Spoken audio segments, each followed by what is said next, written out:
Yeah, everyone, Arsenal Fan Circle here. And listen, it's a Thursday night forum. So, as always, thank you for joining. We have Arsenal always gives us something, Tony. Yep. Always gives us something to talk about. The Arsenal. Guess who joined in? Hi, Gary. Hello. Just getting myself situated here. Yeah, All thanks for right. joining. You're on vacation up in New England still, Gary. Or Yep, I right? am. Yeah. So I'm just trying to get myself Get situated. situated over here so How I many can. cages of lobster do you have? Okay.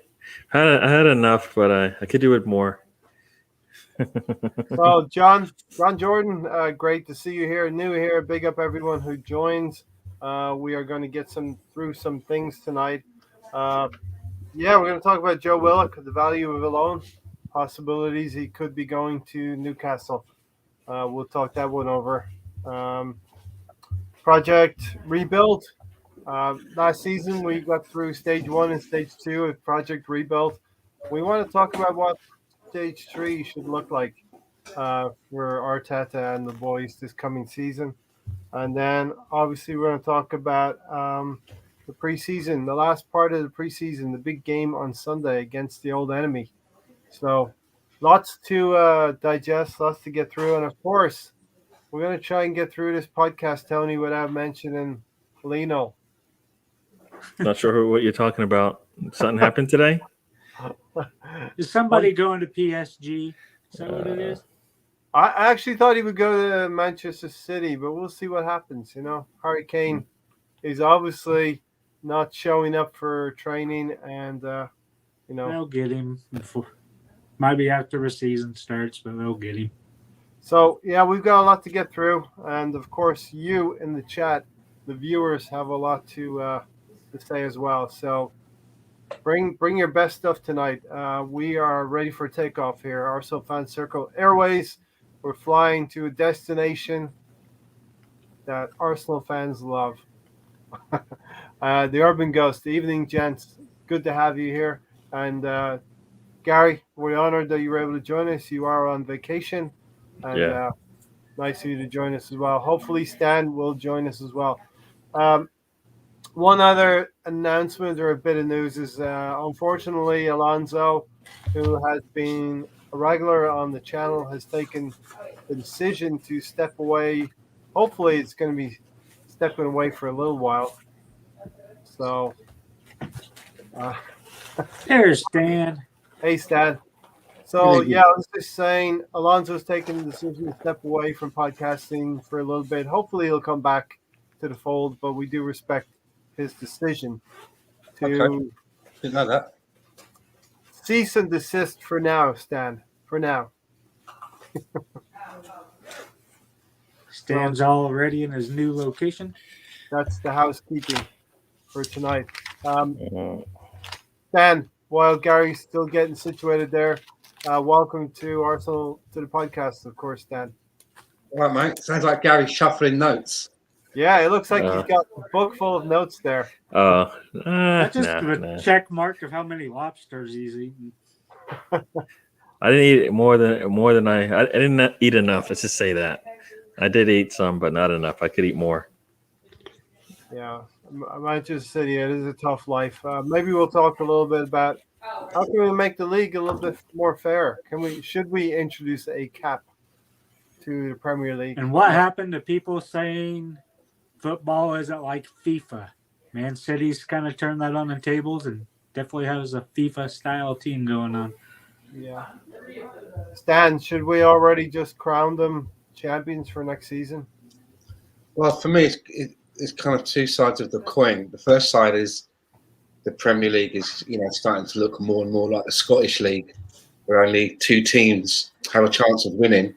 But then, if you cast your mind back to the first half of Wenger's tenure, it was the same for us, right? It was only Manchester United or Arsenal. For many years, it was like a two-horse race. And I'm not sure if they should bring in caps because, what if we get a sugar daddy?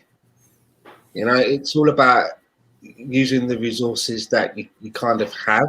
The fair play thing that they try to implement it's shown that doesn't work because Man City find ways to get around it. So, I mean, when Leicester won the league, they didn't win it because they'd thrown 500 million at their squad. So I don't know, really. I mean, you look at the Scottish Premier League right now. Celtic have already gone out of the Champions League. They're well behind Rangers. It's basically a one-horse race up there now in Scotland. So I don't know, really. Yeah. I think it's just a cycle. You'll go through. We are more mismanaged than Man City has tons of money. You know what I mean? Yeah. I mean, they have, we could go out there and get a decent coach. We can go out there and get 11 to 25 players that would play together and get us where we want to be. Leicester City has shown you that you can do that. PSG is showing you that just because you're basically one of the top teams in your league and in the world, it doesn't get you all the championships. So I think it's a cycle, and I think the teams just have to do better. I mean, they put rules in and then they didn't implement. They didn't follow through with them. So that's more on the leagues and the football associations. If they wanted it to be equal play for everyone, right? They put the rules in, and then loopholes would come up, and they would kind of essentially turn their eyes to it, right? Turn a blind eye to it. So I kind of feel like it's not necessarily. They tried to do it, and then they said, "You know what? This is too much work." And I always tell you, this is one of those things where it was easy. It's easy to just say, "You know what? No more rules," right? Than to actually go in there and actually continue on with what you were doing. And then when teams went out there and tried to circumvent the situation, the rules that were provided to them, then you punish them for it. But they never wanted to do that, right? Right? They never wanted to punish those big teams when they went out there and found the loopholes or did things that kind of tainted the game, right? And that's on them. I don't think the teams can do much. I mean, you want it to be equal to all teams can win, but when you don't want to follow through with the rules, this is what you get. So it's a combo of things, but I kind of feel like, you know what? Arsenal's a big enough team that if they really wanted to compete, they could. They have the right people in place. They could compete. If they went out and got, they did all the things that some of these other teams are out there doing, they should be able to compete. And they have the resources, and they definitely have a big enough name that they can pull whoever they want in to get the job done. They don't want to do that, right? And that's why some people are just waiting for the day when, the owners of Arsenal are gone, because they don't see it changing, because they personally don't care.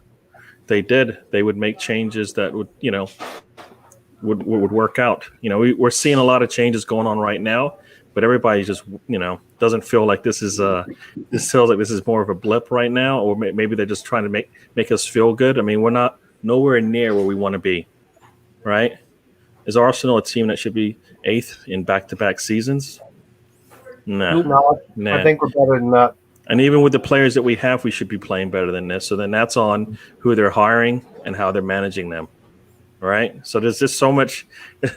You're just doing everything wrong, all from the bottom all the way up to the top, and this is what we're getting. So I don't think the cities of the world are right now the cause of our pain, anyways. No, they're not our direct rivals right now. Yeah. Yeah, and Urban Ghost said, "How can Brentford compete with City, let alone Arsenal?" Well, they did implement a stat-based system, right, Tony? Where Brentford have done quite well to rise up to the Premier League in recent seasons. So they're not going to compete with City, but they can get to their level, and hopefully Arsenal can do the same. Tony, we have a lot of hope for the academy and the young players coming through. So as Gary mentions, every team should have a cycle, and hopefully we can have our cycle in the next 18 months to 2 years. Yeah, we got a lot of exciting, young, talented players. Some in the first team, still some of them in the under 23 in the academy. Hopefully Arteta plays them and we get to see them and they live up to their potential.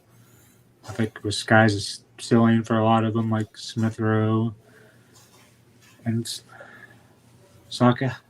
Yeah.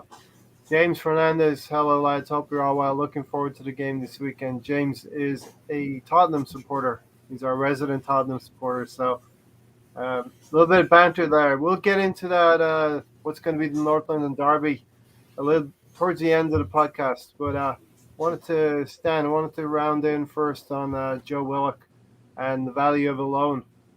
So, what are your thoughts on Joe Willock going to Newcastle? A club that you have a slight hereditary affinity for. Yeah, I mean Newcastle have a family ties to the club, but I understood with Joe Willock that it's not a loan, isn't it? It's they're looking to buy him for around 22 million, is it? Yep. I don't know what it is. I mean, he had such a good season with Newcastle. But when I see Joe Willock with my own eyes, I never see anyone that looks like he's going to quite make it and have a sustainable career at Arsenal. But it's a touchy one because we need to bring some money in. But there's lots of other players that we need to get rid of that I would rather see go first.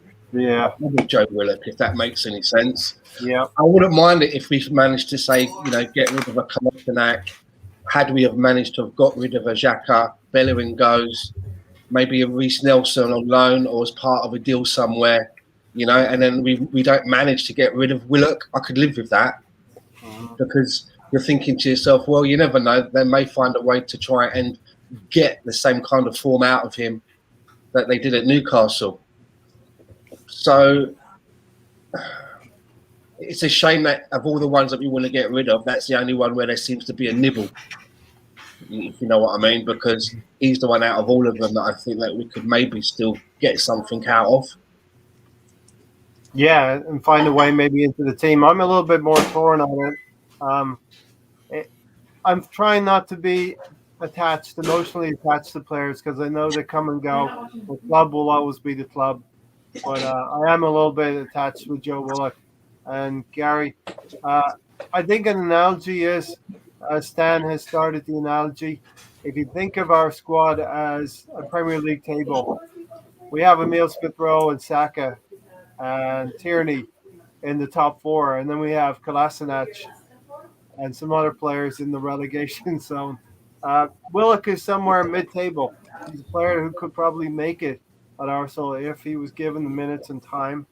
But obviously, he's not relegation dross, and he can actually go for a decent amount of money. Yeah, leave it on there. Yeah, no, like I said, in terms of Willock, I like you. I'm kind of torn, but I kind of feel like I already know what's going to happen. If he had opportunities to go out there and excel with Arsenal, never did. And one thing that I've seen is that at least with the younger players, if it doesn't matter where you put them, they always seem to shine. Right? Did we lose Stan? Is he frozen? Uh-oh. No, he's or is there. that me? Am I He's frozen? still there. Okay. You So could maybe go. it's You're me. clear. Maybe it's Clear me. skies ahead, Gary. Clear skies ahead. Okay. All right. So I'll continue. So everybody's okay. Sorry, I'm seeing frozen windows over here, so I don't know if it's me or not. No, you're good. Buy it. Yep. Gary's just going Okay. through Good. some All right, I'll continue on. turbulence right now. Yeah. So with Willock, I kind of feel like if it was going to work, it would have worked by now. Because I'm looking at it like the Sakas and the Mills Rose, and no matter where they are playing on the field, they look good, right? No matter where they play. And the young players, I guess, need to be able to do that, at least in Arteta's eyes, to actually get a spot on the team, a legitimate spot on the team, and a legitimate chance to also play, right? And we're not seeing that. So he puts you out there, even if maybe he puts you in the wrong position. It doesn't really matter. He still wants to see something, and he's not seeing it. So he doesn't play him. He doesn't have the confidence and the trust in them, so they don't get to play. Willock got in a situation that I don't think Arteta wants to put Willock in over here, else we would see the same thing. Because how many times, if we come down to the close of a game, we needed goals. He wasn't going to go to Willock, right? He was going to go to probably Martinelli at that point. That was probably the one player that we knew was going to come on the pitch. Willock never seemed to be in that situation. So I think, unless Arteta missed it, which that would not be a surprise, right? So, he's shown that, you put him in there, he will score. Maybe Arteta has learned, but like Stan said, is it a little too late? Because we actually need something, we need more, and we can't get if we can't sell our players. And he's one of the players that we might have to look back and go, you know what? There's our Serge Gnabry of at least the 2021 season, right? Yeah, he may not hit those levels, but it might have been a good player to help us. But with what we've got on the team, who are we selling? Yeah, so, we gotta have to sell. Yeah. I kind of feel like we need to sell whoever we can, get that money, and improve the squad in the spots that we need. Right? Hey Gary, we need to buy a car so we can go to work, but we've got some old furniture and nobody wants the old furniture. So we've got to sell a TV, maybe something like that, something that may be valuable to us. So listen, and it's contingent on Joe Willock actually agreeing to the deal as well. So he's got a big decision to make. For me, Gary, I think 22 million or whatever it is. I think it's a little bit light, but again, it's Arsenal devaluing our players, right? Well, once again, they didn't sell Xhaka because the number was low. Mm-hmm. So if this is low to them, then he should be staying and he should be getting time to play, right? And he probably should be getting an extension on top of that. Huh? I said he should get a new contract. Sorry, he should get a new contract as well. Definitely 7 goals in a row, and every time he plays so far, he's in a position to score. Come on, pay the man, right? What more does he have to do now? He went out on loan. He scored 8 in 14 games, 7 in a row. What more do you want from him? Yeah. This is actually what a loan is supposed to look like if you want it to work. You put a player in a situation, you figure out what's best for him, you bring him back, and you go, you know what? We're gonna have. Who doesn't want 7 goals? It doesn't matter if it was a purple patch. It doesn't matter what it is, but it's in there, and he's shown that he can, when he given an opportunity, be put in positions to score. So, it should be. Go ahead. Sorry. Yeah. No. Stan, we're acting like we have prime Lundberg, prime Perez, prime Vieira in our midfield. They're all going to get us goals, and we don't need a Willock, but we do need a Willock. Even if it's 7 goals, Premier League goals a season, as Gary has said. If we get 7 Premier League goals out of Willock, those are going to be priceless goals, I would think. I think you can only sell him if you're bringing in something that is going to be able to get you that same kind of output or more, right? Well, why would you do it? And it was quite funny because the bearded Gina put out a tweet the other day of some transfer ideas and packages he put together, and he put together, I think it was like some cash, Joe Willock and Reece Nelson for Maddison. And I replied in the comments, I can see it now, right? Maddison comes, Mikel Arteta can't get a tune out of him. Meanwhile, fucking Joe Willock goes on to become KDB 2.0, and they sell him 2 years down the road, they're selling him for 70 million. It just wouldn't surprise me. But like Gary said, this is what a loan is supposed to look like. It's a way you're saying to someone, go and get minutes, and then you should be watching to see, well, how do they cope? And he's not gone to the Championship. He's not gone to France. He's gone into the same league, playing against teams that we're playing against week in, week out, and he's producing. So it's a tough one. And I might add, Stan, he's scoring a lot of goals against top 6 teams. Leicester City, West Ham, Liverpool, Spurs. Well, top 6, yeah, but you know what I mean. If that's putting him in the shop window, then I think he should be going for more than 22, because I would say if we can get 40 for Iwobi, we should be able to get more than 22 for Joe Willock. I know that the market is kind of constricted at the moment, but I think on the back of it, I'd probably be inclined to maybe keep him. Me too. You keep him, or unless you've got one of those things where you say to Newcastle, well, we're planning to bring in someone better, but we're not letting Joe Willock go until we know that deal is done. because other clubs do that to us, don't they? You want this guy, but we want to make sure that the replacement's all ready before we let this guy go. Cover your bases. So yeah, we're gonna have egg on our face if we do not. If Brendan Rodgers is gonna make things difficult for us, we don't get say in Madison, But Tony, this is what my banner here: Joe Willock and the value of a loan. So as Gary and Stan have said, the value of a loan is you send the player out. In theory, you see what he can do. If he does well, you have a big decision to make as a club then. Yeah, just a couple of weeks ago, Arteta was speaking more of his bullshit, saying that Joe Wilk is in our plans, that he has a future with us. Now we're going to sell him somewhere between 22 and 25 million. I really like the player. I really liked him under Emery.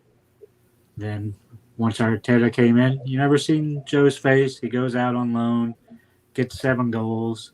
That's something we need from our midfield. 2 seasons ago, we only got 2 goals from the midfield. So it's something we need. Even if you want to bring in another attacking midfielder, plus you have Smith Rowe, plus you have Saka that you can play in the middle. You still would want to keep him on the bench as a squad player at the very least and keep him. I think he's a lot more valuable than 25 million. 30's the lowest I would have took for him. But it looks like we're to sell him, try to get Madison or whoever we try to get. Can I just add as well? I mean, if you've got a midfielder that can produce what he did, do you not look at that as the manager when you're looking at that from afar while he's doing that for Newcastle? And do you not think to yourself, this is exactly, this is sort of what we've been missing here. I need to structure the team and maybe the midfield around this guy being able to replicate that, because it could save me 30-40 million in the transfer market, bringing someone else in where there's no guarantees. Do you not look at that and think, okay, how do I harness that? How do I replicate that in the team? I always felt, that season when Aaron Ramsey went on that fucking scoring tirade. Yep. Banging them in all the time. I can't remember what season it was. But 2013-14, I got my notes because I wanted to parallel Ramsey with Willock here tonight. Well, I always thought at that time, I was banging the drum and saying, whatever it is that guy's doing, we need to build a team around him so that he is able to continue to do that from the position that he plays, and everything else now has got to work around that. And we never really sort of seemed to do that. And I feel that if Joe Willock is able to show that, let's try it. Let's go with it. For me, that would have been the main focus in pre-season, right? In pre-season, okay, let's experiment with this now. Let's bring him back in. Let's go on the training ground. Let's try and replicate it so that we have that going forward. But they don't seem to do that. They just they bung out 4-4-2 formation in the first game. Yeah, then Sunday he scored a goal that would have counted in regular season. He did score. Didn't have VAR, so the goal didn't count. That was a Seems goal. Like he works in a system, but yeah. Arteta's a former midfielder. It seems like he would definitely be smart enough to at least try that in training, preseason, whatever. But for whatever reason, he doesn't like the player and wants to sell him. Gary, I was to say hello to everybody in the chats. Yeah, Mark Mertz has a question that I think is pretty. Yeah. He's what talking is about worth, Gary, in the Premier League between Europe and Champions League? I think the 8 goals is Champions League. Last season, if we had 8 goals coming, we would. Yeah, that's Champions League for us based on where we were. I mean, do we lose to Burnley twice? Right? Do we just collapse against Villa? The way we did after giving up a goal early. We have 8 goals. I think is definitely gets us into the top 6, no problem. Maybe even Champions League based on how the league was set up. So it's worth it, and that's what that was probably we're 5-6 points from being where we wanted to be based on last season. So that's easy. That's easily 8 goals, right? Could help us get there. I mean, I kind of feel, also we talk about, looking at Willock and will they play him the way he needs to be played? Same thing probably could go to be said about Aubameyang. Are we are we putting him in a situation that he can excel in? Are we asking him to do stuff he can't do, and that's why he's taken away from the things he can do? To me, I feel like we are. I feel like he's taken away what he's good at, which, if he's going to give you 25 goals, then wouldn't you want to say, you know what, I'll set my team up around that? Yeah. Yeah. If you ask him to do things that take him away from the goal and ask him to do too much, next thing, and then he doesn't, once a striker, I feel, doesn't feel confident that in your instructions, I think this is what you see. You see an Aubameyang like this. I know there were a lot of external issues going on, that kind of contributed to kind of the way he was feeling about his game. But even when he came back and stuff and he had opportunities, he didn't look the same as it did the last couple of years when he's banging in 20 goals a season, right? Yeah. At some point, you got to say, you know what? I got to play. This is one of the things that I think we all wanted to see is take what you got and get the best out of it, right? That's what a good manager does. Yeah, when you start trying to cookie cut players into a system that doesn't fit, it looks like it does sometimes, and you can't find a spot for Willock, but he can go somewhere else and maybe play in a little more freer role. Next thing you know, he's able to excel. And this is what Hybe is saying. I'm kind of coming around a little bit here, Stan. Arteta doesn't know what he's doing. Useless manager. Worries me a little bit. The evidence is building. The evidence is growing. Tony, getting back to, want to hone in a little bit on Ramsey. Joe Willock is the closest thing we've ever had to an Aaron Ramsey in terms of he has that uncanny ability of getting into the box, being that third man running into the box and getting on the end of things. Yeah, we've never seen it enough from Willock and the team. He's capable of it. We've seen it in glimpses under Emery. We've seen it when he was on loan. I think he's really close to Ramsey. Ramsey's more defensive. I think Willock can be a more attacking player than him, less of it box to box, but I think he's can score more goals than Rambo did. And I really liked Rambo. He's one of my favorite players. Mm-hmm. But I'm glad he's gone. Don't want him to come back like some people do. But I don't want Willock to leave. I think he has a place. I think he's got more value than the 22 or 25 million we're looking to get for him. Yeah, Tony, do you think if we're trying to buy a young English player, a young English midfield player with lots of talent and can get goals for you, do you think we're spending 22 million to bring a player like that in? I think that's what our hope is, but who knows if Leicester's a sell, because he's sitting there, manager saying he's not a sell, that he's a stay with him. But to me, if we offer 60 million, they'll sell more than likely. They want 70 million, but they're not to get it. We've tried to throw in Nelson. We tried to throw in Nketiah, those breakers. They don't want the players. They just want the straight up cash. So I think that's why we're going out and selling Willock. But the first thing I would have did when the season started was sell Nketiah and sell Nelson, because they're people you can get easy money for, get probably with their value. It's easier to get their value than you do Torreira or Zaka or Glezniak or any of those players. Stan, are we selling Willock wholesale? We just didn't add the English tax on there. I just think when it comes to like Leicester, there's no way. The Leicester are too shrewd for us to just drive up in the middle of the night, dump 40 million on their doorstep, right, and leave them like Reece Nelson and Eddie Nketiah and then drive off. They're too shrewd for that. William. They don't want those players. Do you know what I mean? We don't want those players. Just I'm getting at. So they don't want them. It's not like when Chelsea get rid of people, we take them in. They're not stupid. Leicester aspire to be higher than Arsenal in the table. So why are they going to take our dead wood? We've seen how canny and shrewd they are when they go into the transfer market.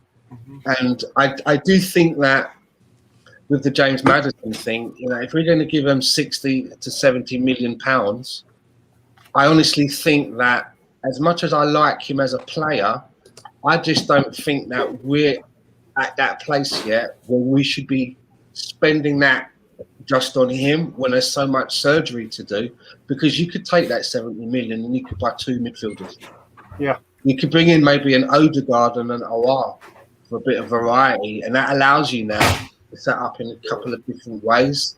Do you know what I mean? Or you could get an Odegaard and a Basuma. I know it's not fucking FIFA and that, but I just think that finishing back-to-back 8th, I think it's for us. I mean, when we spent that 72 million on Pepe, I was like, I raised my eyebrow. I'm like, really? We're sort of like spending that kind of money, instead of like bringing in 2 or 3 people. And I kind of feel that a little bit like that again by spending that much money. And I am asking the question that I've heard nobody else asking on all of the blogs or vlogs that I've read and listened to. Where's all this money coming from? What's going on here? Where We is got all a big this money transfer, coming Kitty, from? Stan. Look at what we've already spent, right? We've brought nothing in. I don't 72 believe. million. I think we might have brought some money in on Guendouzi, or is that for next season? I don't know. Next But season. we spent 52 on Ben White. We spent about 7-8 on Tavares. It's 72 million we spent. Yeah. You know, Yeah, it's 18 about on 72 to 75. on Lokonga. I mean, where's this money coming from? We were supposed to have no money. I know where it's not coming from, and it's not coming from Stan Kroenke's bank account. It's not coming He's from there. nicking it. He's nicking it from the Mrs. stand. Mrs. Walmart. So there must be some loans that have gone on, some loans, that have gone on through banks or whatever. So I mean, I just think it's really lavish that we're going to throw 60, 70 at a Maddison when in the midfield we could do with 2, maybe 3 players. To be honest with you, because if someone gets injured and out for a while, you're stuffed again. You're only 1 injury away from like scratching around and having to play a defender in midfield or something crazy like that. Yep. Ha- We need hand depth on in midfield, and we still need a striker too.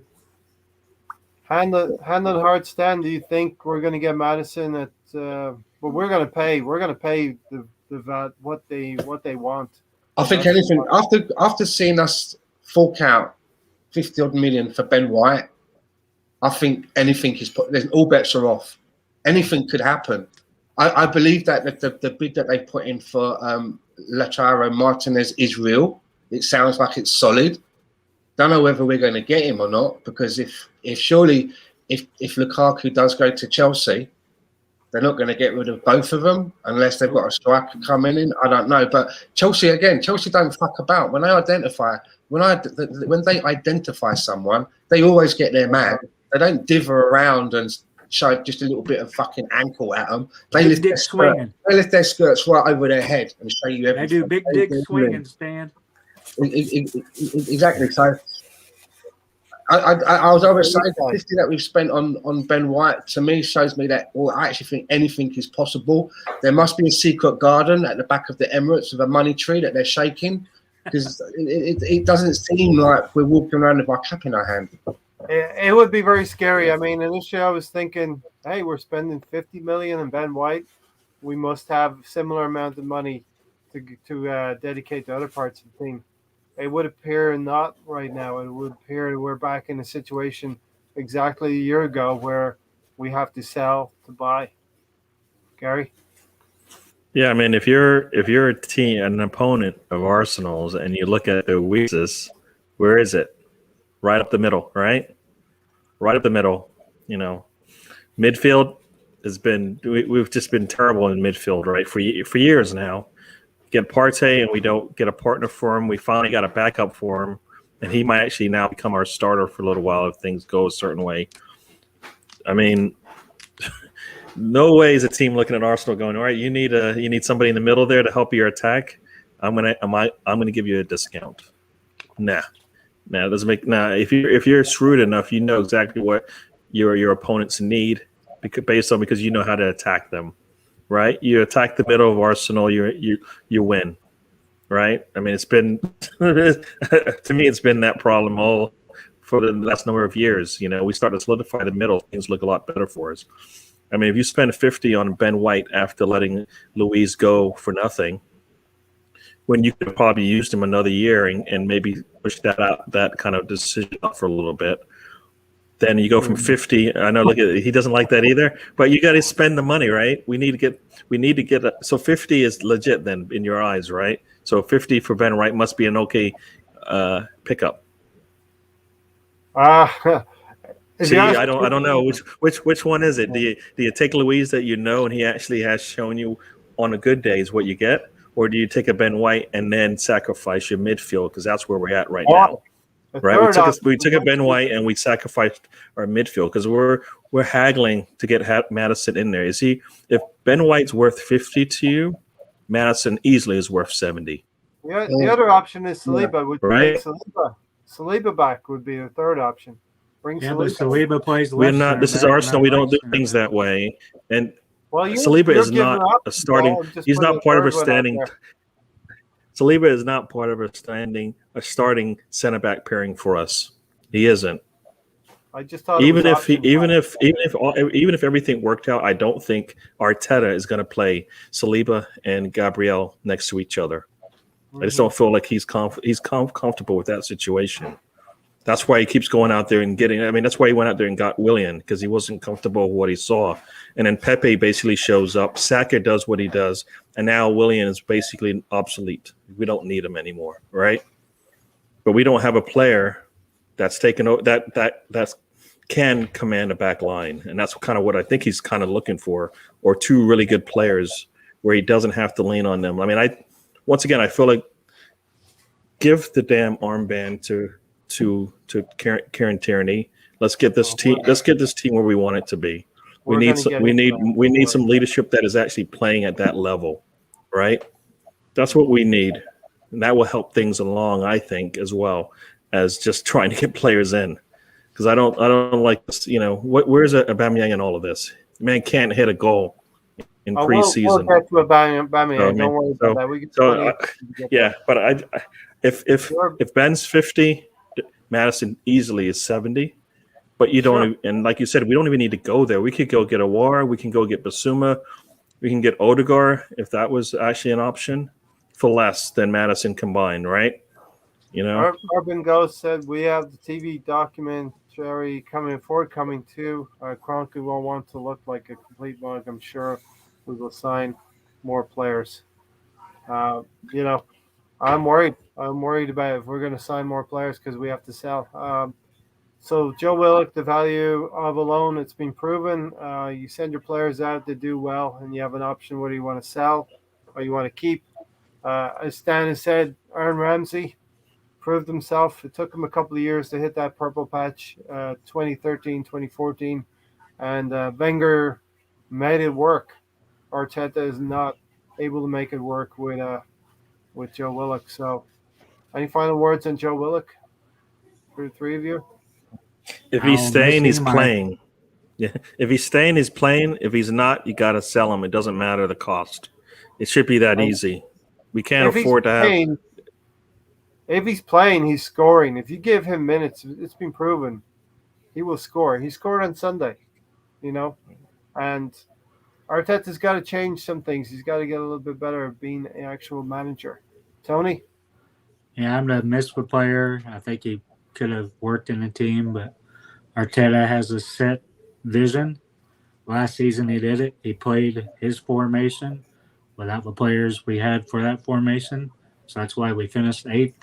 Instead of adapting to the players we had, he just has this idea in his mind, and he's stone set on it. Come hell or high water, he doesn't care what happens until he gets there. Now he's trying to sign the players he wants this summer. Get rid of players that either he doesn't fancy or doesn't want to give a try, even though they would work in the team. He should have never been given the manager. He should have stayed a coach. But I don't want to see Willock leave, but he's going to leave. Yeah. I wanna ask Dan and Gary. Gary, do you want Willock? What's your personal opinion? Do you want to sell Willock? Do you want to keep him?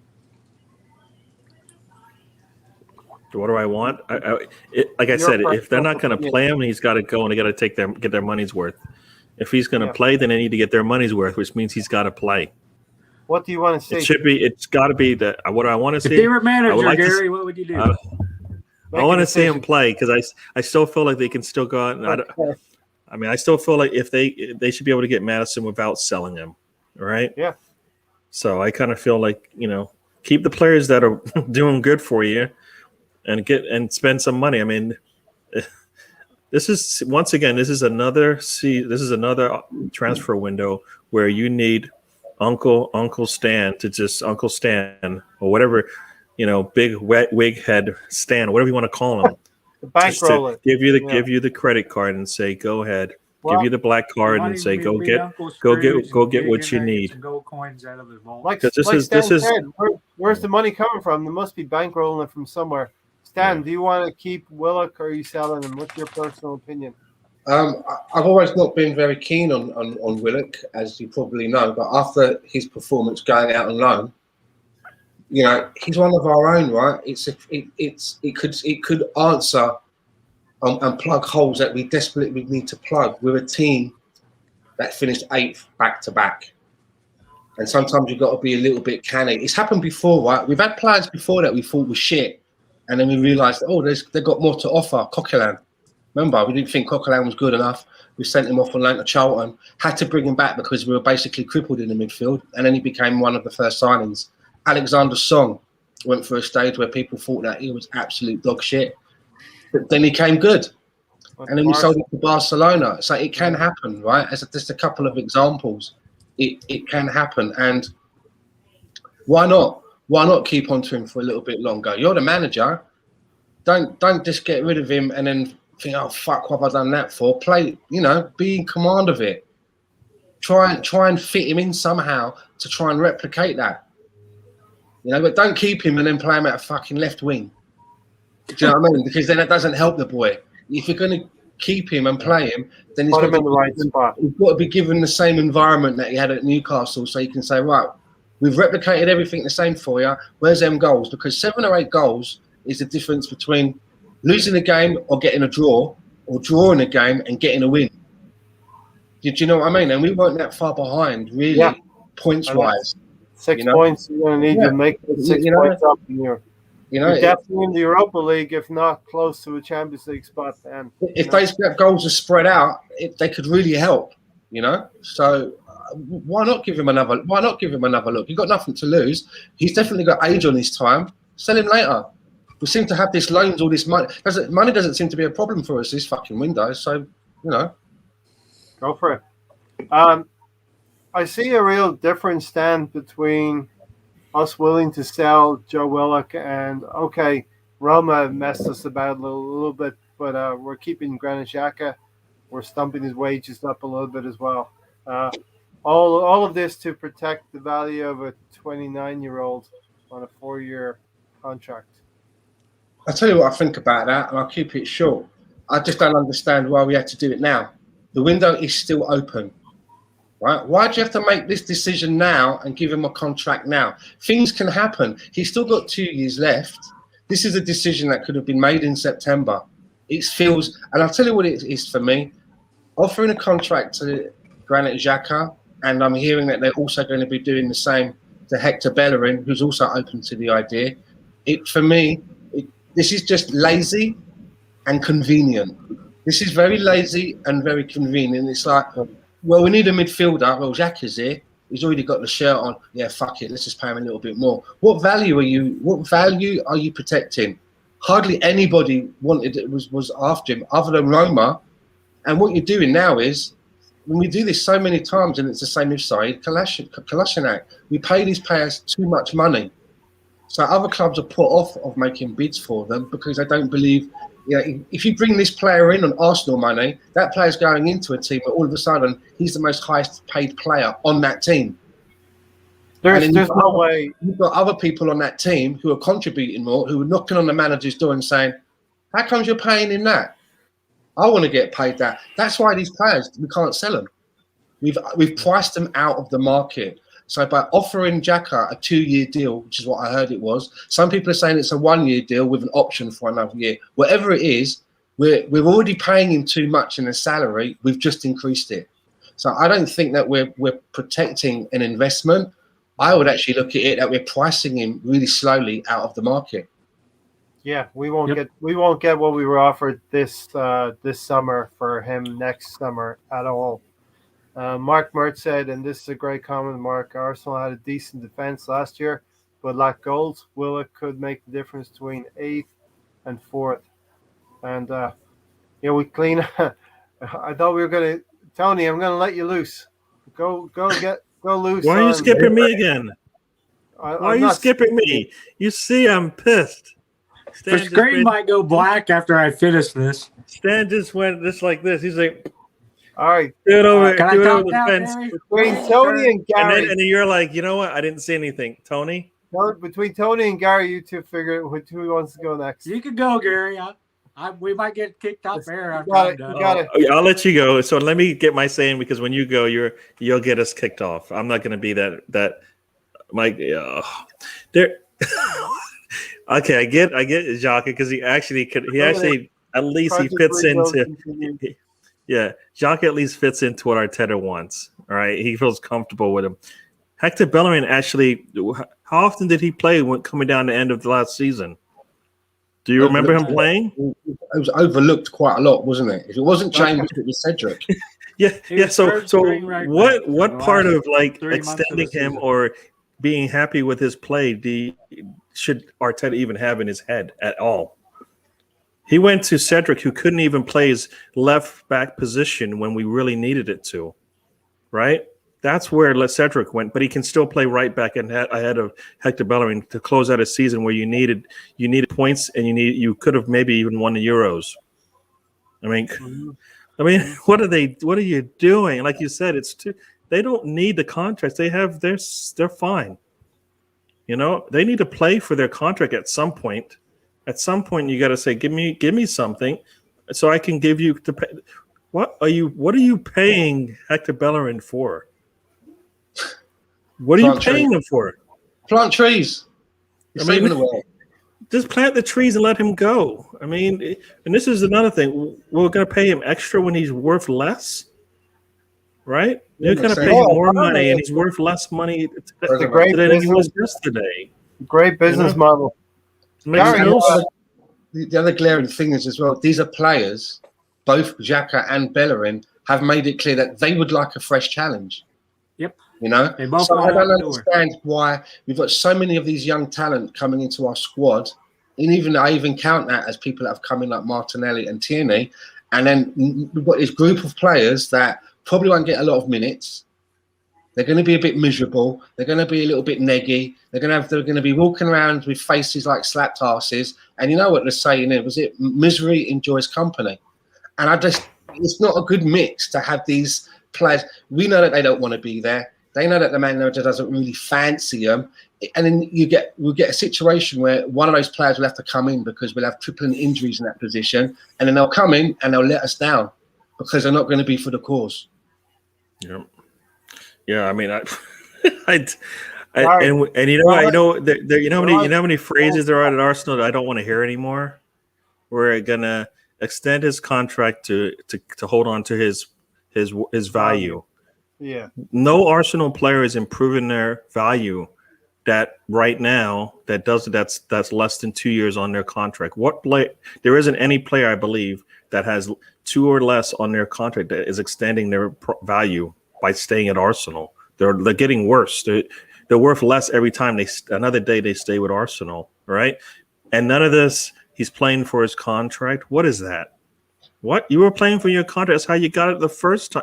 If you're only now playing for your contract, what were you doing, yesterday?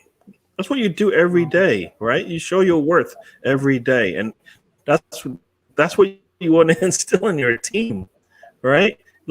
It should be easy because you look at the Saka, you look at those players. I believe play their hearts out every time they're out there. Are they finished product? No, it doesn't matter. But they give you 100%. That's all you want. You want 100%, and you want them to improve every time they come out there, and they do that. You can forgive them when they fall short a little bit. You'll take players.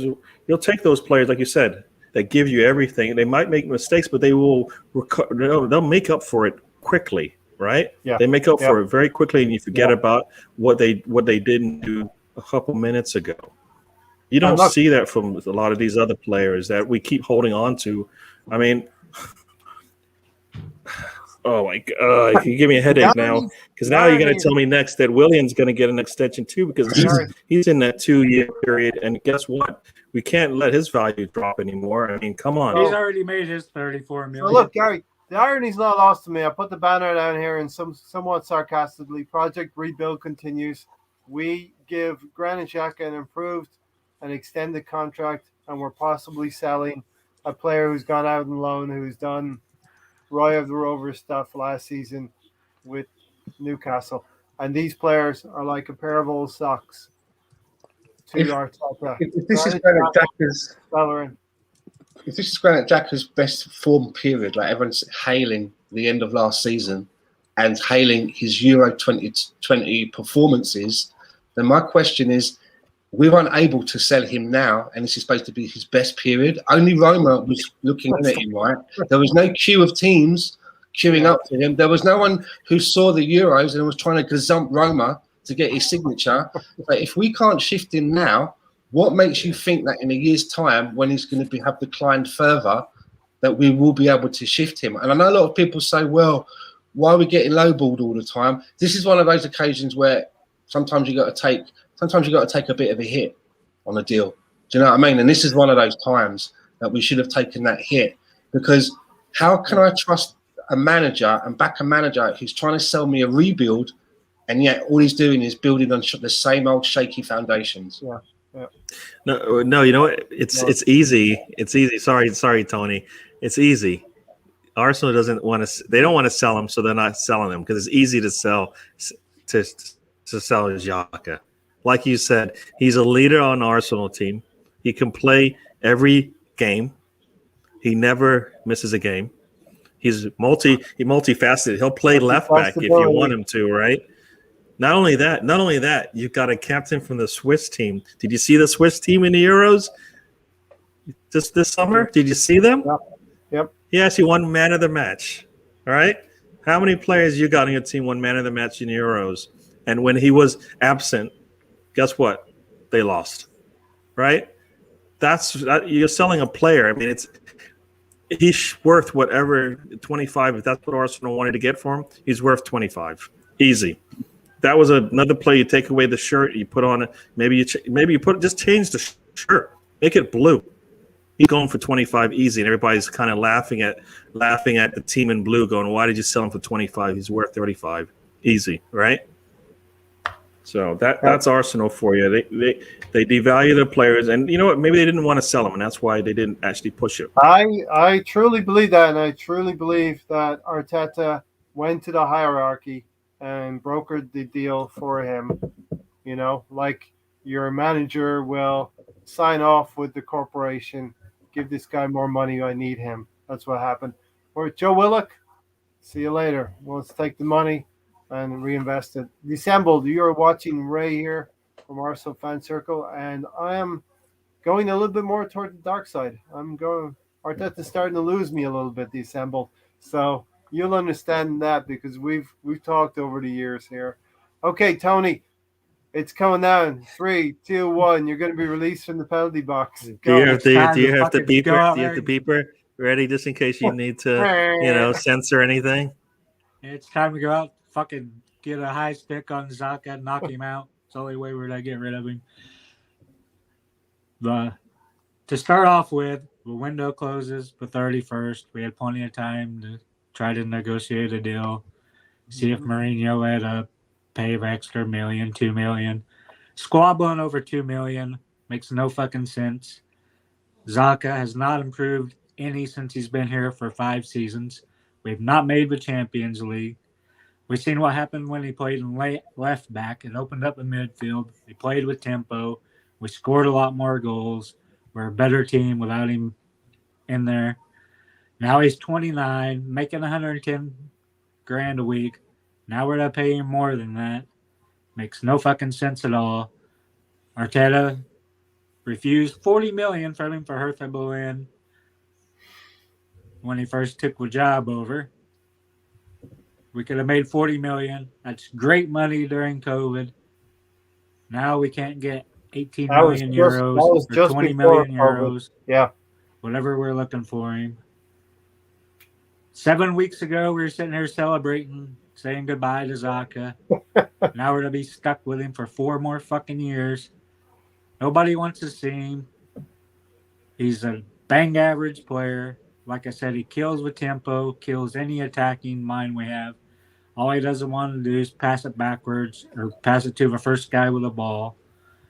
We've seen what happened when he had to kick the ball out of bounds. Instead, it's a goal for the other team.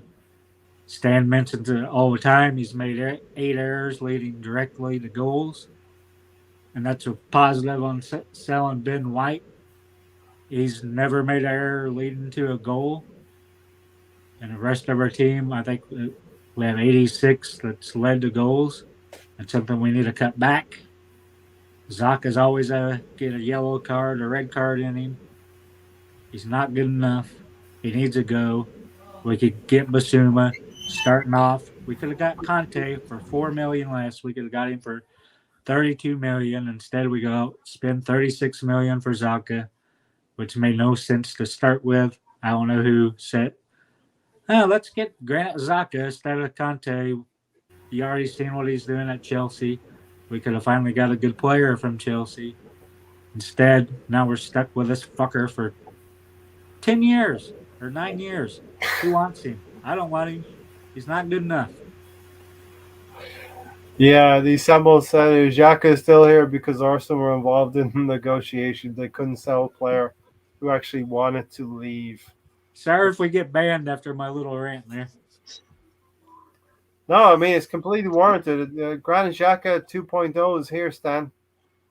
Why can't you just say to someone like Xhaka and Bellerin, okay, I'll tell you what we're going to do. We're going to extend your contracts and give you that extra bit of job security, but we're not going to pay you a penny more.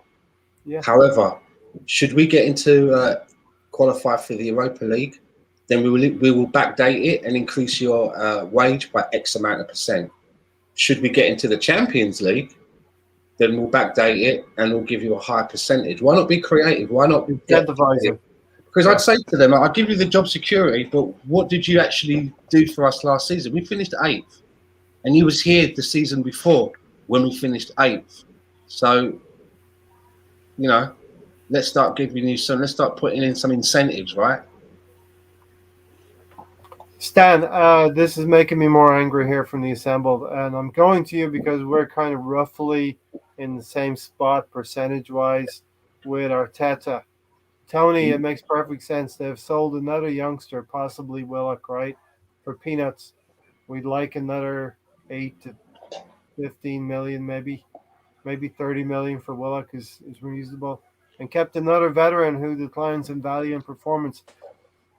I don't know how you felt about the whole Martinez thing, Stan. Martinez and Bernd Leno last season with the goalkeeper situation, but I was disappointed with what the club did to Emi Martinez, and now I'm disappointed if they sell Joe Willock and keep Granit Xhaka.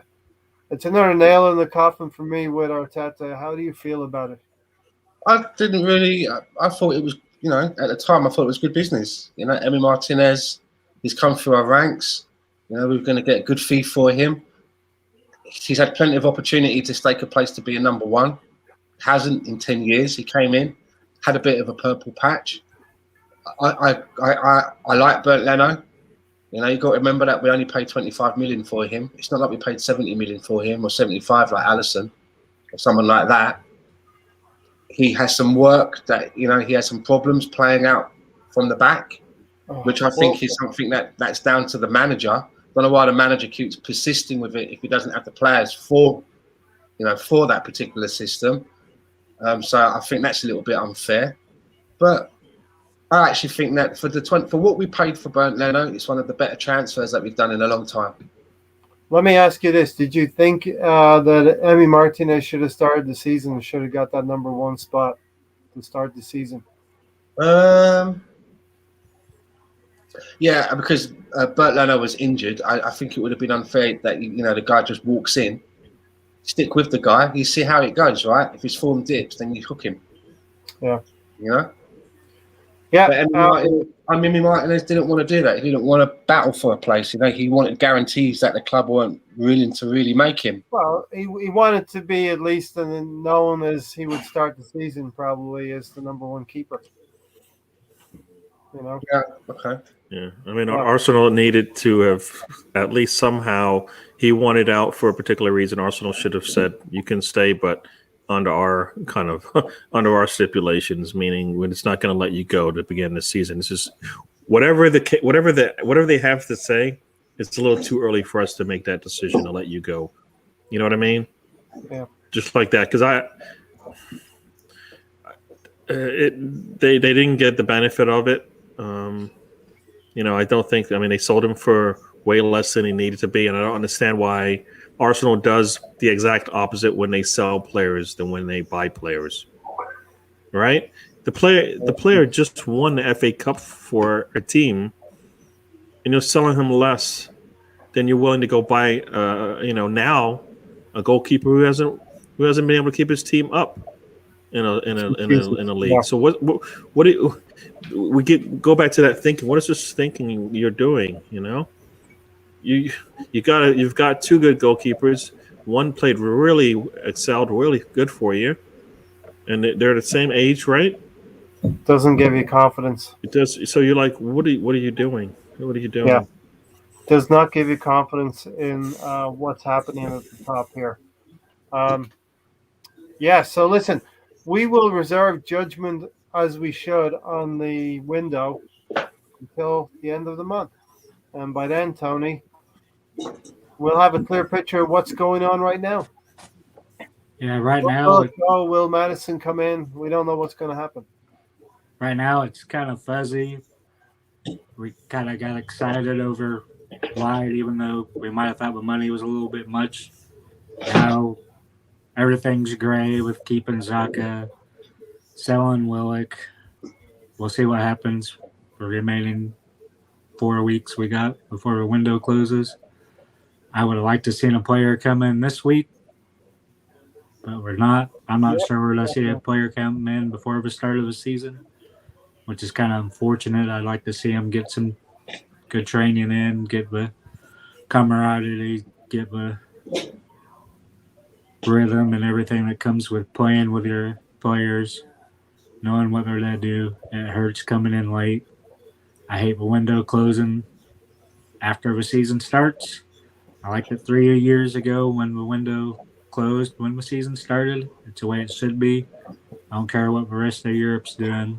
I want the window closed. We imagine it now, Tony. It's going to be after the first 3 games of the season. We might have 3 points or 4 points after 3 games. And the fan base is going to go into a mini meltdown on the 31st of August. And we're going to need to go and do some business probably. Yeah, I kind of hope we finally get some Arteta outs. We haven't hardly seen it. To be different with fans and you've been calling for it last season. You said it's gonna happen when the crowds come back in. I can't see how he's not gonna get major criticism. Yeah, but the fans might actually save him because it's a drown out him micromanaging the players. We're not gonna hear Gabby. You mean they might stop him from managing the team? Micromanaging. Beneficial. Micromanaging. The Assemble said to me, I want Arteta out. I know all about what you were thinking, the Assemble. When he said he could have improved Xhaka and Mustafi when they were leaving, then the Olympiacos tobacco and the selling of Martinez cemented everything for me. So listen, Gary, we're going to get to a few other aspects of the team. Saliba, now, I guess one thing that I'm sorry on that note before we move on. That the Assembled SC talked about as well as, which players have improved under this leadership. Like Arteta said he wants to improve Xhaka and Mustafi. Mm-hmm. 2 players, 1 player that they just basically had, they bought him out or whatever they did. Yeah. And then Xhaka, who that season, right, he got a red card, right? Grabbing somebody around the neck, your leader, a big time leader on your team. Firmly. Right? So, yep. Lost the head.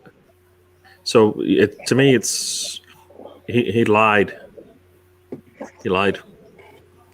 We always talk about the improvements that he did on the city team. Well, maybe this season we'll see it because I expect, regardless of whatever happens, that Xhaka, Pepe, and Milsruf will improve from last season.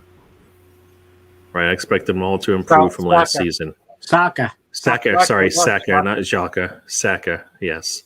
Starboy, Unicorn Man, whatever you want to call him. But,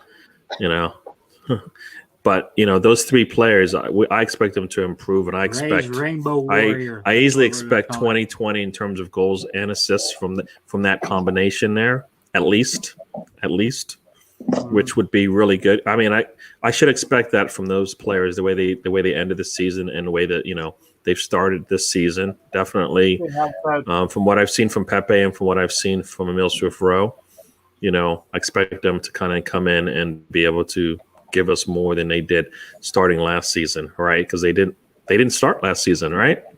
So anything they give us will be a positive, and I expect it. That's what I would be expecting if Arteta's doing his job. Those players to look much better. Saka will gradually come along, and hopefully, we'll get some more out of him. But those two players I expect, since they've gone through the preseason, right? Arteta told us, right, when we get the preseason, I'll get my players ready for the season. Well, Emil Smith-Rowe and Pepe have been there since the start. We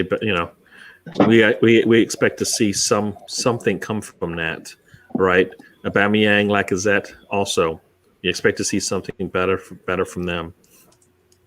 If is Willock officially gone? We're talking like he's gone or he's staying, right? He hasn't said he wants to leave yet, right? It's his decision, and I really hope he stays and he wants to fight for his spot. But the only way he is staying, if I'm his agent, if he gets in writing the same thing that Martinez got, which is I'm going to give you playing time. You're going to get some minutes. Yeah. If he doesn't get it, then they breached a contract because there's no way we can't be. You can't be holding. Supposedly, Arsenal doesn't do these types of things where they will hold on to a player and it kind of corrupt their careers, and that's what we're doing. Not necessarily on purpose, but that's what's ended up happening. And he needs to be able to play. He's shown it. Let him play. So I kind of feel like you're staying, you're playing. If not, you got to go. All right, Willian should be gone because we're not going to play him. And Kedia. Don't be so sure of that. No, I'm saying if I'm the manager, he's got to go because I'm not playing him. The same way I'm not going to play other players on the team, right? Nelson was Nelson. Did he have a broken leg or something? No. Did he play? No. So it can be done. Doesn't and it shouldn't matter. It shouldn't matter how much the contract is, and right? So that's why he got Maitland-Niles. Was he hurt? Nope. Did he play? Nope. So they can do it if they want to. $25 million for him? Yep. Yeah, but that's besides the point. If he's staying, he needs. We can't have players hanging on. They need to contribute, all right, to the cause, right? We need all 25 or whatever 24 players needs to be able to play. We know Holding, we know Chambers are going to play based on what we've seen, no matter how good or bad they are. So, sorry, I just kind of rambled on there, but you're staying. I'm going to say, this is going to be, I guess, my phrase for the season. If you're staying, you're playing, Yeah. If you're staying, you're playing. If not, you got to go. Unless you've been strongly advised and strongly cautioned like Reece Nelson. You sure you don't want to go, Reece? You might not get some game time. No, I want to stay. Okay, then. That's because they don't. I don't understand that one. Yeah. But Nelson should be a cause for pause, right? Basically, if you saw what happened to Nelson, then you know better, and you better look out for yourself because maybe Arteta isn't. Right? You kept a player and you didn't play him. And you let others go, and now. All right, sorry. Listen, I'm just disgusted with what's going on. I'll go to you next week. I've been feeling pessimistic since Sunday a little bit pessimistic today. We basically have half a team that is very, very promising, but Arteta wants to cling on to the other half. As Stan would say, the shitbag 8, 9, 10. We still got them, Stan. You know. But let's look at some other areas, Tony, real quick. We're gonna flash around the pitch here. Saliba, Ben White, 77 million for one position. And it's about 150 over the last 5 years. After you look at it, you look at Gabriel, there's 30 million. We've spent a fortune back there. Another 35 million for Mustafi. We just keep throwing money at the position. And last year it wasn't a problem area. That's why I'm a little surprised spending 50 million. We could have got somebody like Konate for 37 million like Liverpool did. We could have got a better player. I think he'll be good. He doesn't make errors, which is a bonus. But I think we paid a little bit too much of a British tax for him. Yeah. Stan, are we misusing, we misallocating our money? The money that we're using, we're putting it in the wrong places. Look at what we wanted with Granit Xhaka. We wanted a new player. We wanted to evolutionize ourselves in midfield. I don't understand what the thinking is, because if they must have known in advance that there was going to be this extra funds that we seem to have available. So if you know that you've got that, why you should have started doing work before the Euros. You know, you can start making contact then and start getting things, lined up. I don't know if it's the case of that they felt that they were going to put money up and they were going to, bring money back in through sales. But, I don't want to hear when we get to like September, October, people making excuses. Well, we weren't able to move anybody on. Well, whose fault is that? We could have actually moved Xhaka on. We might not have got what everybody felt that he was worth. Mm-hmm.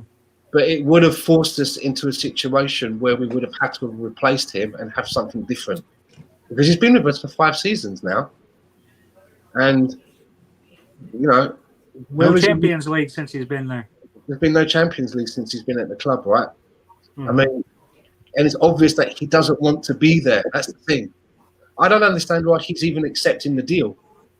Why would he accept the deal? So 2 years left, he doesn't want to be there. Surely you'd be thinking like, once I get to that 12-month thing, any deal that comes in, it's going to be a low transfer fee. I'll get a higher salary. None of it makes any sense to me. He probably went from 110,000 to 150,000. One shining light could be Sambi in midfield. He's shown up to be pretty good, Stan. I mean, these are pre-season friendlies. I've seen that Arsenal have stellar pre-season friendlies. I can remember Eddie Nketiah having really good pre-season friendlies, but then it doesn't translate when the league starts. So, I mean, he was the captain of Anderlecht, so he must have something about him. And I'm of the belief that if somebody's ready, then they're ready. I just don't know whether he is, because I've not seen a lot of the pre-season games, to be fair. Yeah. I'm only hearing what people are saying about him, but the way people are talking about him, it's like he's the second coming. But he's a young lad. But if he's ready, he's ready. But I don't think that he was bought with the intention of him going straight in. But with the injury to Thomas Partey, it frightens me. If we go into the beginning of this season with a midfield of El Neni and Granit Xhaka, for me, that's just a big fail. Mm-hmm. It's a huge fail. Even if we have brought in Martinez and we have brought in, say, Odegaard or Maddison, because I've seen it before when it's always that area of the pitch in the midfield where we've been lacking. And I remember Wenger doing it. We all knew what we wanted, and he goes out shopping and he comes home with an Andre Arshavin, a big smile on his face. Look what I just bought. You're like, it's like, you misses out to get shopping because you and the kid are hungry, and she comes back with a pair of shoes. And he's saying in that Russian accent, I'm a gunner now. Andre. I just think that we need to address what needs to be addressed. And for me, we don't have a central defensive midfielder at the club. The only ones that I can think of It's Lucas Torreira, who nobody knows where he is, and we don't know if we can rely on him because Thomas Partey's not one, is he? Granit Xhaka's not one. No. So isn't that an area that needs to be sorted out? I think. Yeah, And we then haven't seen whatever else Chambers happens, there. You got player there at Fulham. He might be able to do it a little bit. But no one's trying it, are they? We keep hearing Nope. about that. We heard the same thing about David Luiz. Remember, he can play there. We don't see any of that. It never happens. The defenders can play there. It's never experimented with. Again, you'd think you'd try something like in the pre-season to have a look. We don't even have looks at things like that. Yeah, we've had plenty of throwaway games. So you're telling me, just like Willock, Arsenal put a player out on loan. In this case, Chambers. He went out, played a position, excelled at it. Actually, was what, player of the year for them? Yep. Comes back to Arsenal and he can't play that position, but he just played in, and it was in the, I don't know if it was the Premier League or not. I don't remember that now, but It was. I mean, so Willock went out, scored 7 goals in a row, most of them on top 8 teams, I think it was. Yeah, he had them all up. West top 8 Ham, teams, Spurs, Leicester, but he can't do that for Arsenal. I mean, I don't know how much easier does it need to be?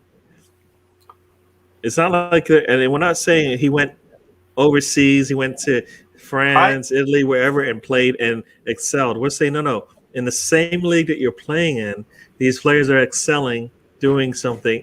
But guess what? No. At Arsenal, no, you don't fit. We don't have a place for you in those positions. We have a supremely confident player who's come back from Newcastle, and he scored on Sunday in Joe Willock.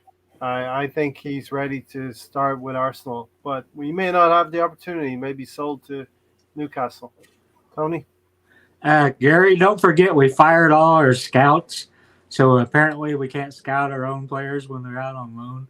We just can't see. No, you don't need to scout any player to know that Willock scored 7 goals in a row. No, there's no scout for that. You just check your timeline. I mean, come on. I understand the scouting part, but come on, seriously. We just have an inept manager. The assembled said here, Arsenal need to put the youngsters in and build from there. I agreed with that. We wanted Saliba 2 seasons ago. Arsenal have Xhaka, Bellerin, Willian, Elneny, etc. It's like the sons of Arteta. We keep saying, remember the players have had a pay cut and we still can't sell our players. Gary, I want to just round out what's going on the field with the strikers. So dive in with the strikers, and we'll talk about them. We got to sell one of them, is in my eyes. We can't keep both. I mean, I'd rather sell Aubameyang. We can't. We need to sell at least one. I mean, we need to sell at least one. I don't think yes, it'd be nice to sell 2. I think that's a little too much. We need to sell. I think we need to sell at least one of them, at least, right?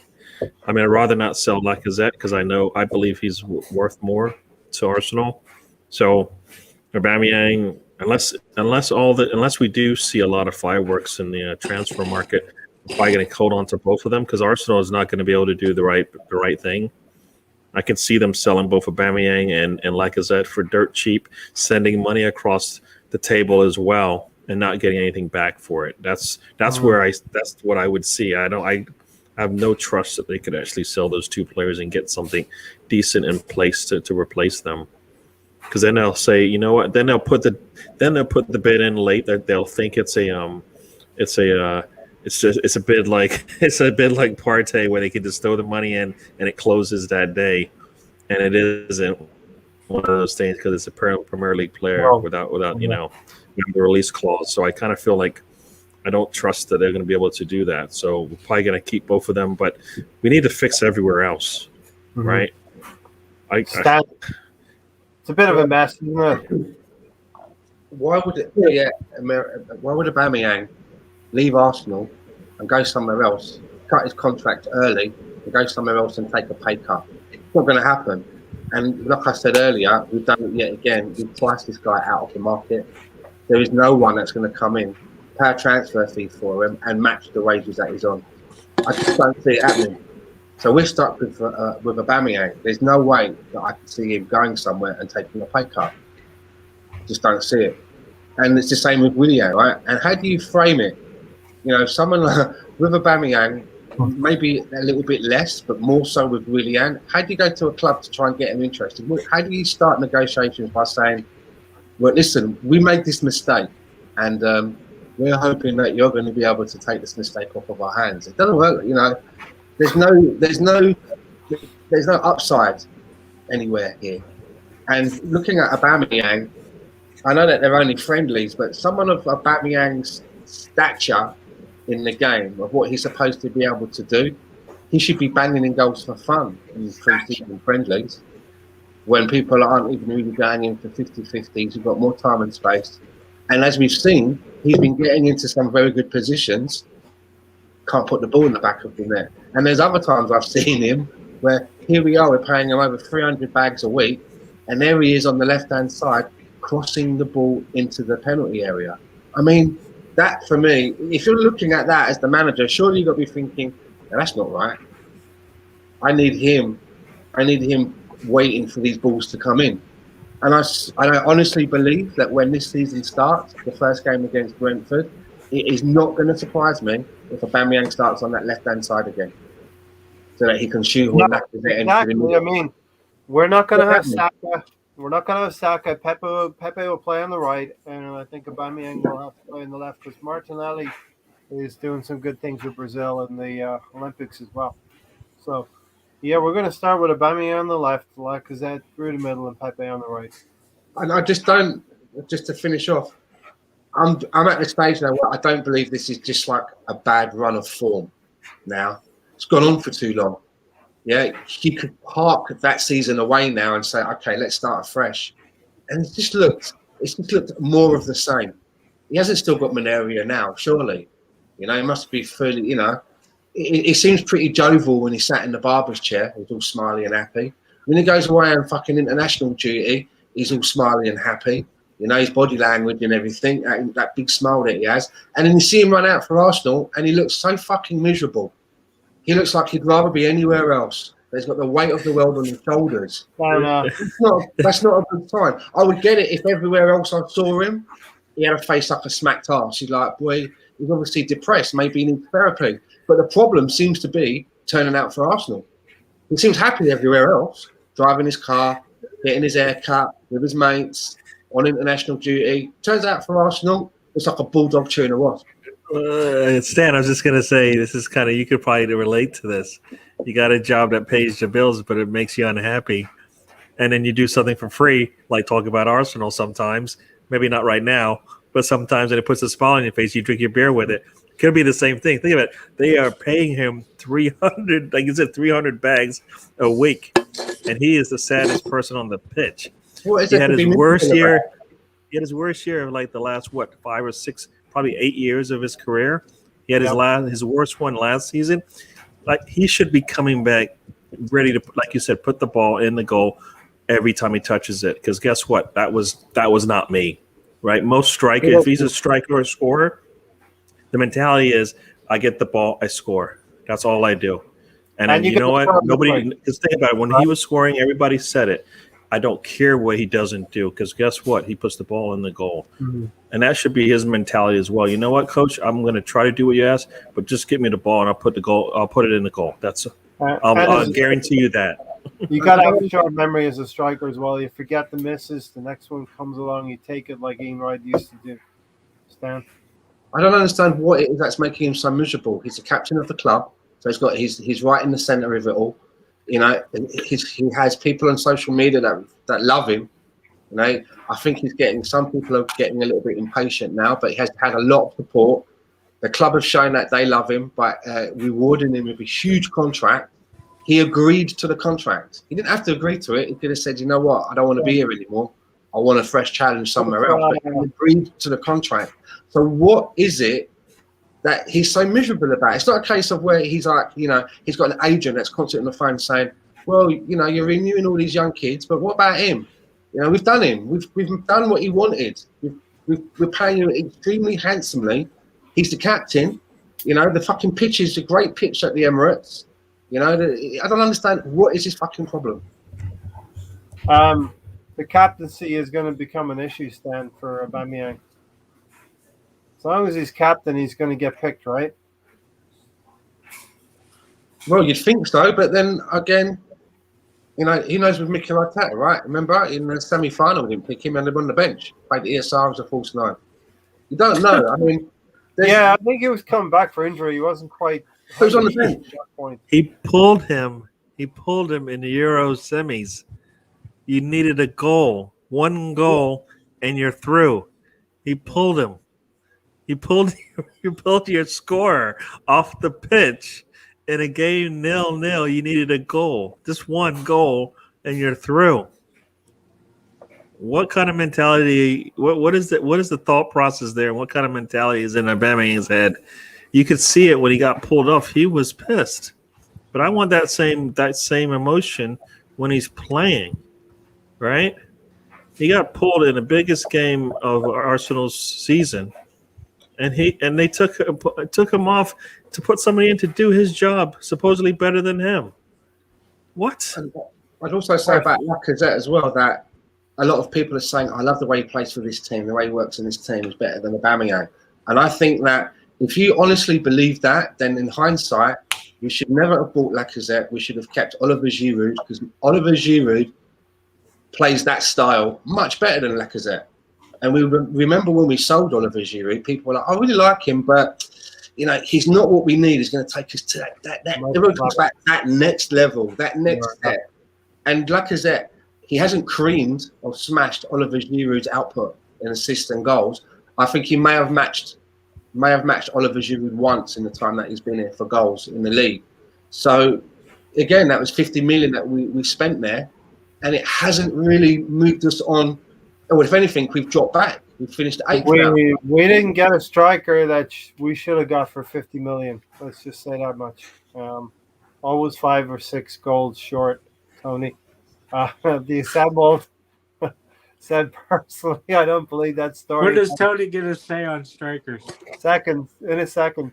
Personally, I don't believe the story about Aubameyang. I always said if Arsenal kept Aubameyang, I didn't want him as he had no ambition. Remember, the pandemic came and changed the landscape, but it changed his season last season. I don't think that was down to the pandemic exactly.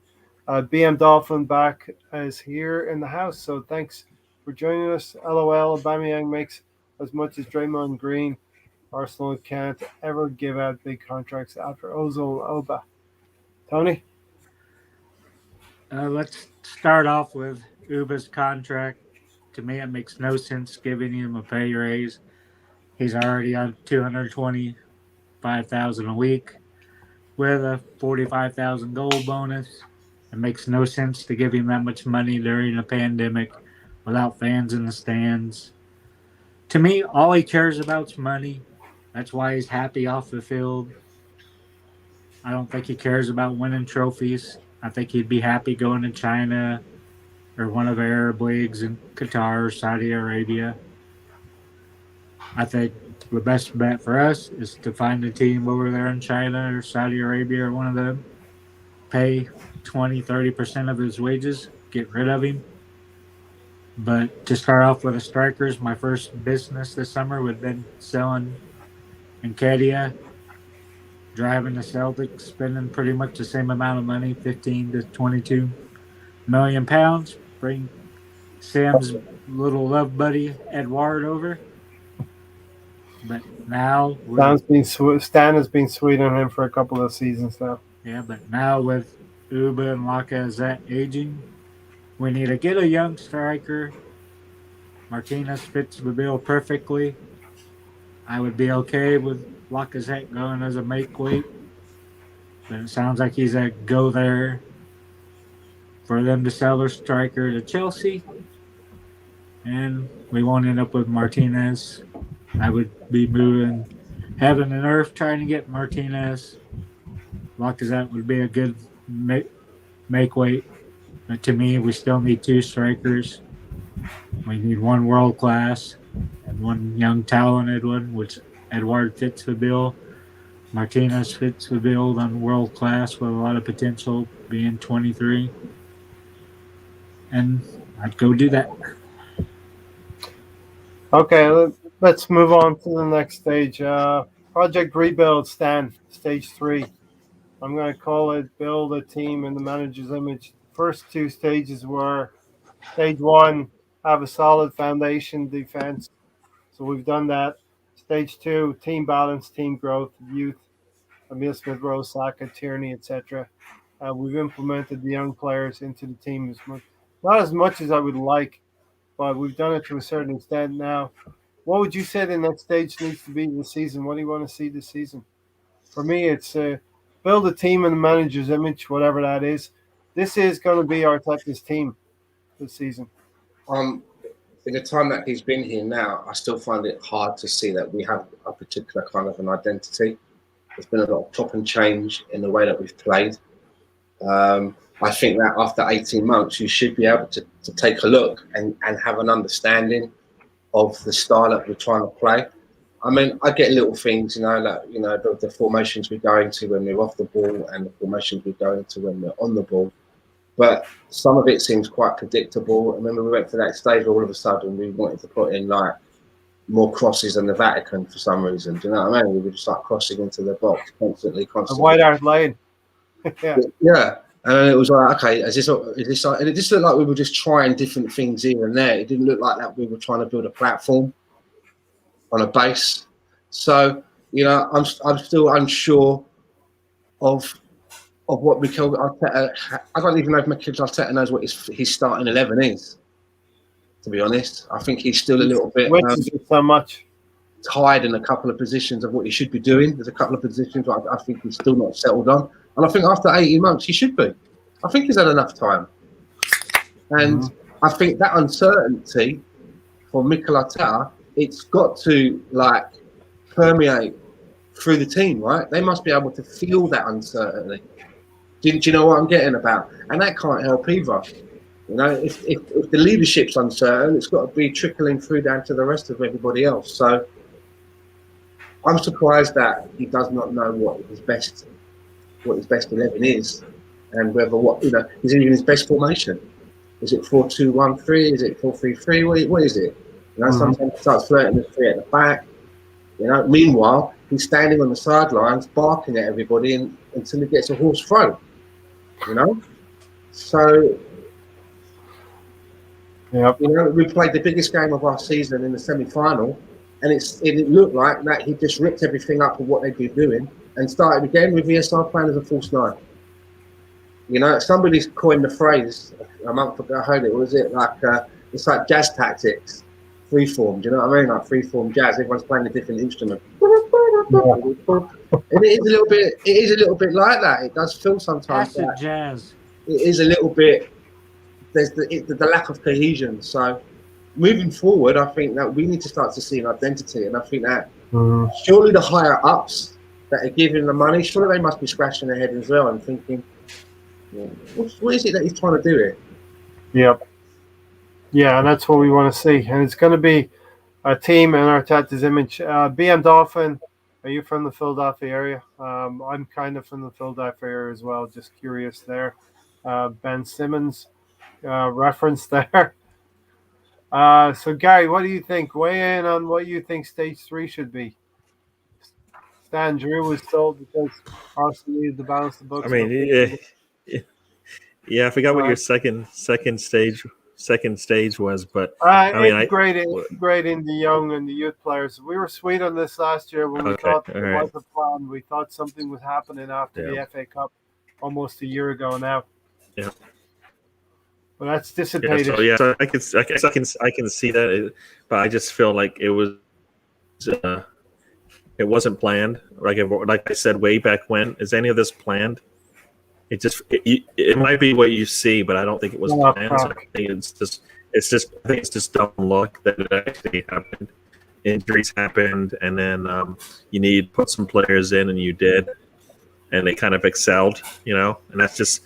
I think that's just lucky. I think if Arsenal was a team that wasn't always injury prone, would we know about Saka and would Emil Smith Rowe actually? I could see us just struggling.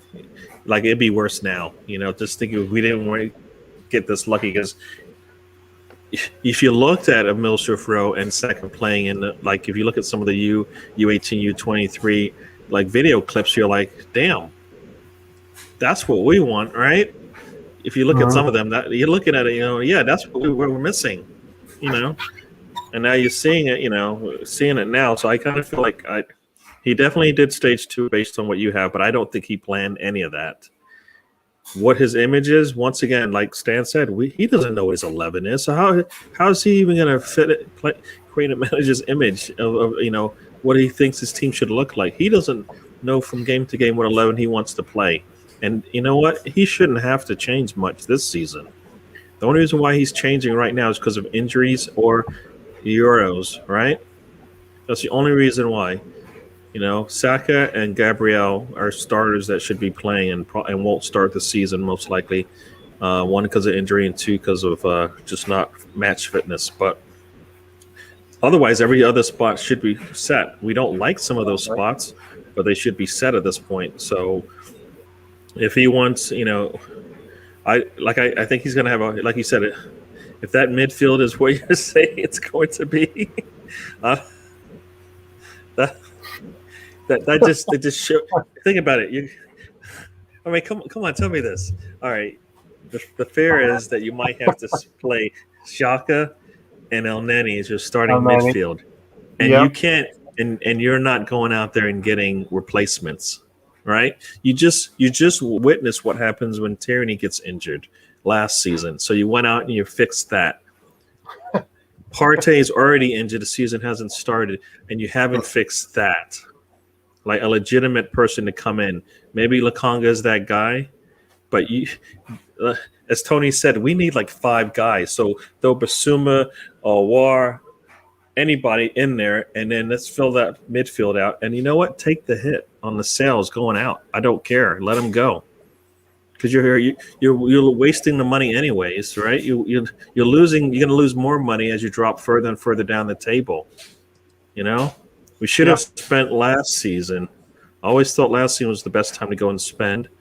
This season is another season that you need to go out and spend at some point more than you had planned for, because you've done such a bad job. And we can say that's not on Arteta or do, but you let those guys, mess up your if you're an owner, you let those guys mess up your team, and now you're going to need to come in and be the savior and fix this thing, or else Arteta's. We're not going to see his 11, and I have a feeling we'll never see it, right? Because it's not going to be. This isn't a perfect world, right? No, it's not a perfect world. 11 players aren't going to be healthy and play every game like he wants, and the way he wants. So I have a feeling his image. I don't know what it is, and I don't think he knows what it is. But Gary, last season I think there was only 2 lineups that were the same, one after the other. And I think he did chop and change too much. Yeah. And that's something that Arteta's got to get better. And you can't do that if you're doing something new for the first time and you're changing it from week to week, there's no way you can find any consistency in what you're doing. The players can't find any consistency in how they're playing. Today it's Hector Bellerin behind me. Tomorrow it's Chambers. The next day it's Cedric. I mean, how in the world are you supposed to play like that? No player can play when there's everything around him is consistently changing, and they can't do the same things. So you're losing or you're gaining something every other time you play. It doesn't work. I don't know much about managing a team, but I know that doesn't help. 36 different lineups during 38 games. Yeah, listen, I think we were all present last year when we talked to Charlie from West Ham. And we had that air of snobbery about us, I guess. We thought West Ham were the team that were going to be struggling. We'd be the team that's forging ahead. They felt they were going to be struggling too coming into the season, right? Yeah. And then they got. I mean, that the game against us is sometimes you need that little eye opener. Like, I think if Arsenal is who we think they were at that time, and if West Ham plays that game against us and sees that, what.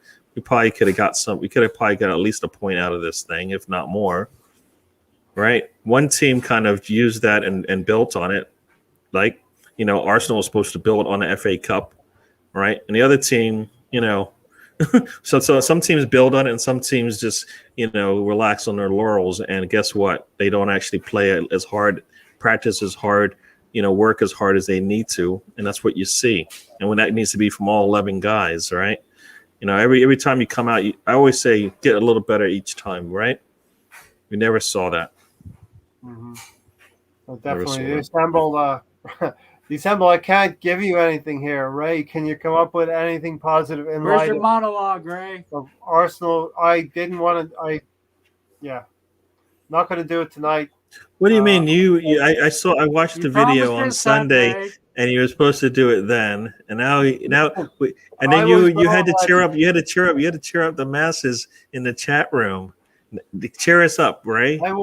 I was all ready to do that, but then when Mahir was sharing an emotional moment about him losing. Well, we need it today. Can you do it today? Did you not write it down? I was ready. Oh, so you're not ready now because you forgot all your lines? I'm not ready. I fluffed my lines. I cannot come up with anything positive with us keeping Xhaka and possibly selling Willock. It is up to Joe Willock. The future lays in his hands whether he goes to Newcastle or not. Ray Anderson, thanks for joining as well. They're beating me up here, Ray. Help me out. They want to hear a monologue. It'll come. This season it will happen. Arsenal's the team that will give you defeat. Come when you sing my song. We've been waiting. It's odds on that Arsenal are going to change their tactics and structure this season, as Arteta has confused the players. Why not play 5-5-0? There you go, Stan. 5-5-0. I love my central time zone, buddy.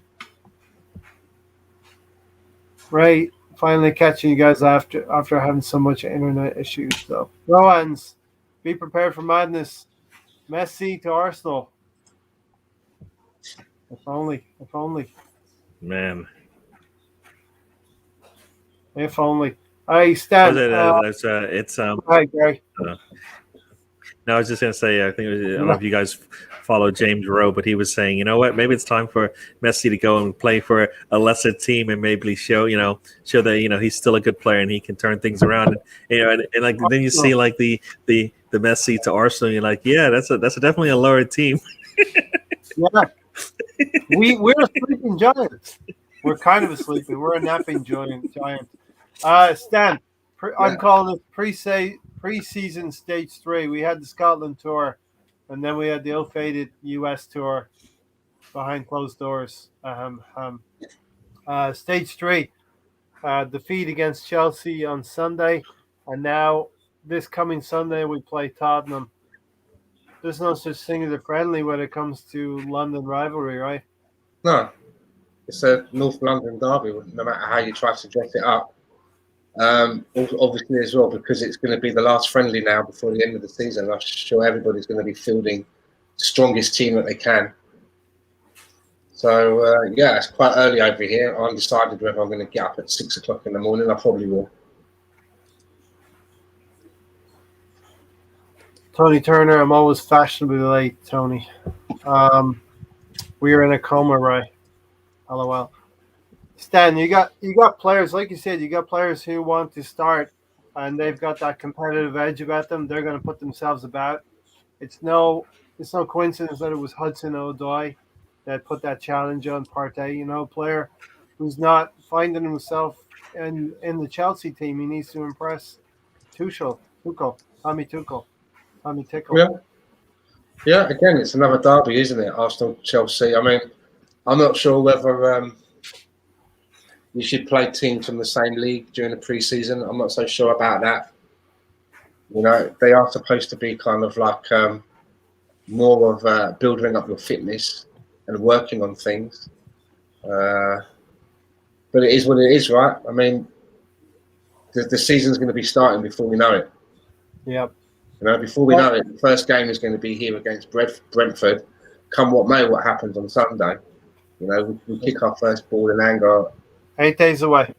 Exactly. And are there going to be any new ins before then? Who knows? I mean, it was interesting that Arsenal put out a message through Charles Watts today. Charles Watts is quite close to Arsenal, and it was basically telling everybody to calm down, that they're still working on things, and the transfer window isn't shut. So let's see. Who knows whether they're just paying lip service, or maybe they do have something they're going to pull out the bag. Who knows? I've been working on the premise that we have 8 days left, and that's the way we should be rolling. But I understand that things are going to loosen up very, very late in this window. Urban Ghost, appreciate you being here. 3:30 bedtime, great show. Take care and God bless. Thanks for joining us, Urban Ghost. Gary, it's Tottenham, and it's not going to be easy on Sunday. And we're risking injuries if we play. It's a catch-22. Out of circumstance, out of the necessity of the environment of the world, we're playing. We have to play local teams, but we have to play Tottenham. We have to play Chelsea. That's the way it is. Okay, that can't be true. Isn't Liverpool playing overseas?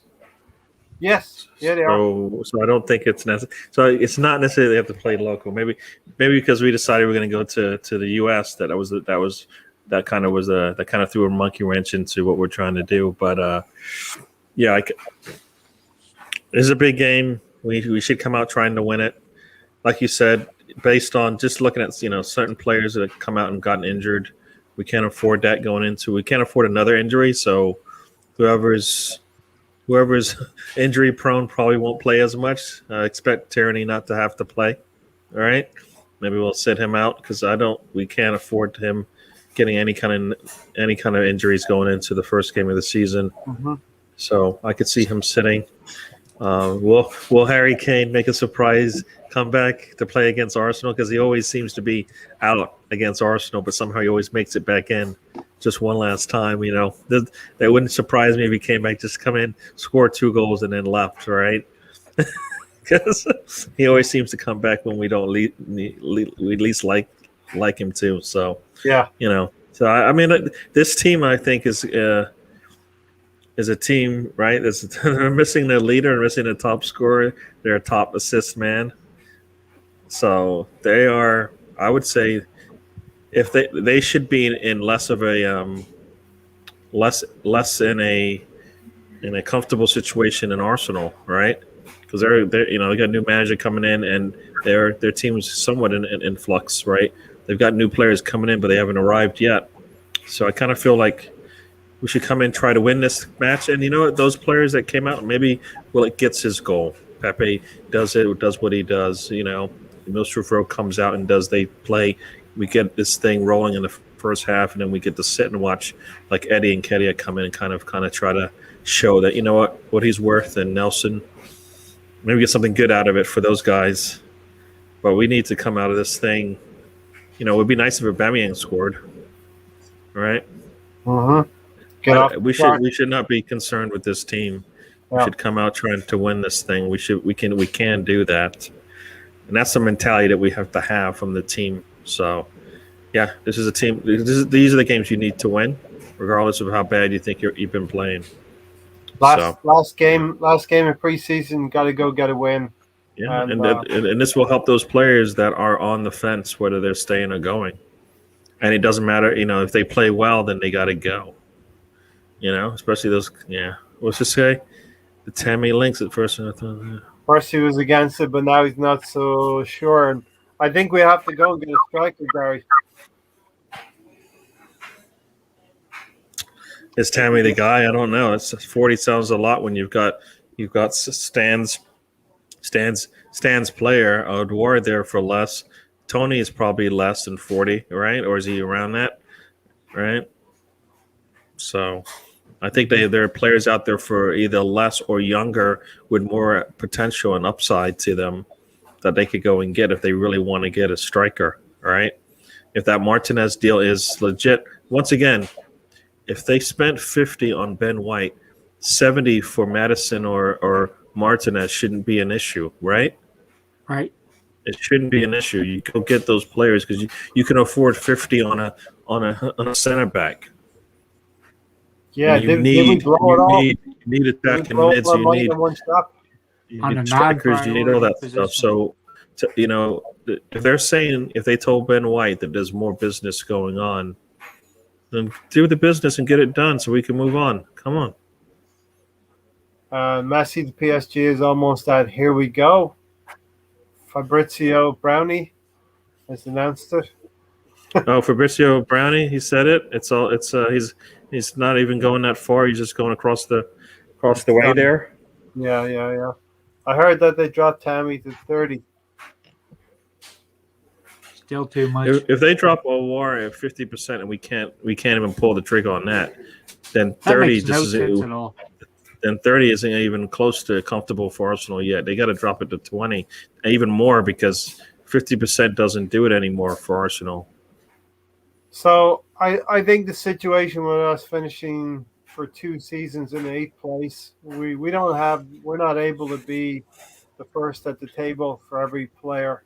So I think we need to have second and third options available. That's why we don't know what we're getting yet, Stan. We don't know. We've got no plan.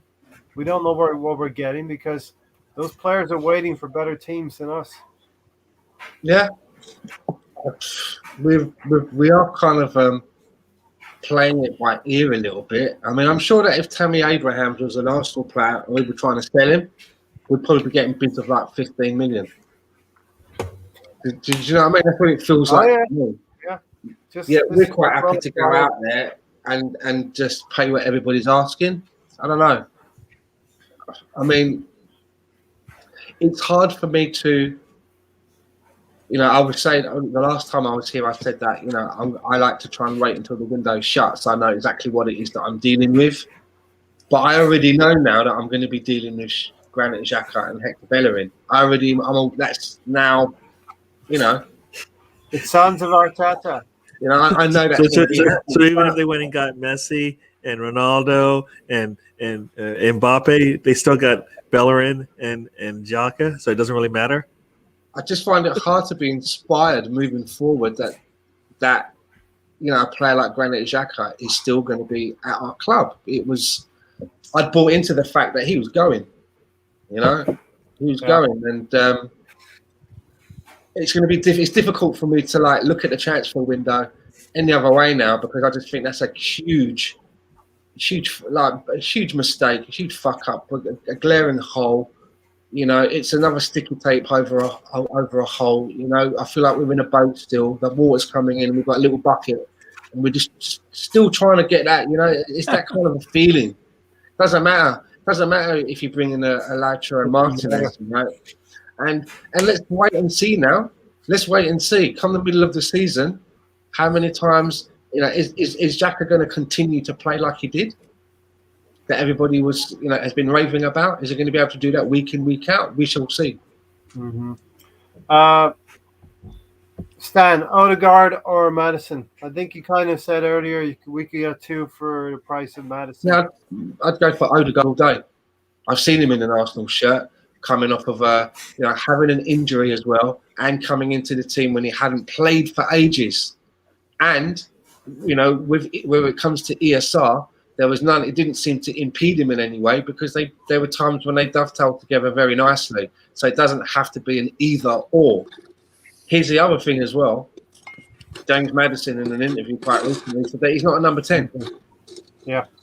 So I don't understand the craze. I call it tabloid fans. The ones who get the Sun headlines and the Mirror headlines. They all want Madison. I don't understand that. He's not. It's all about the name.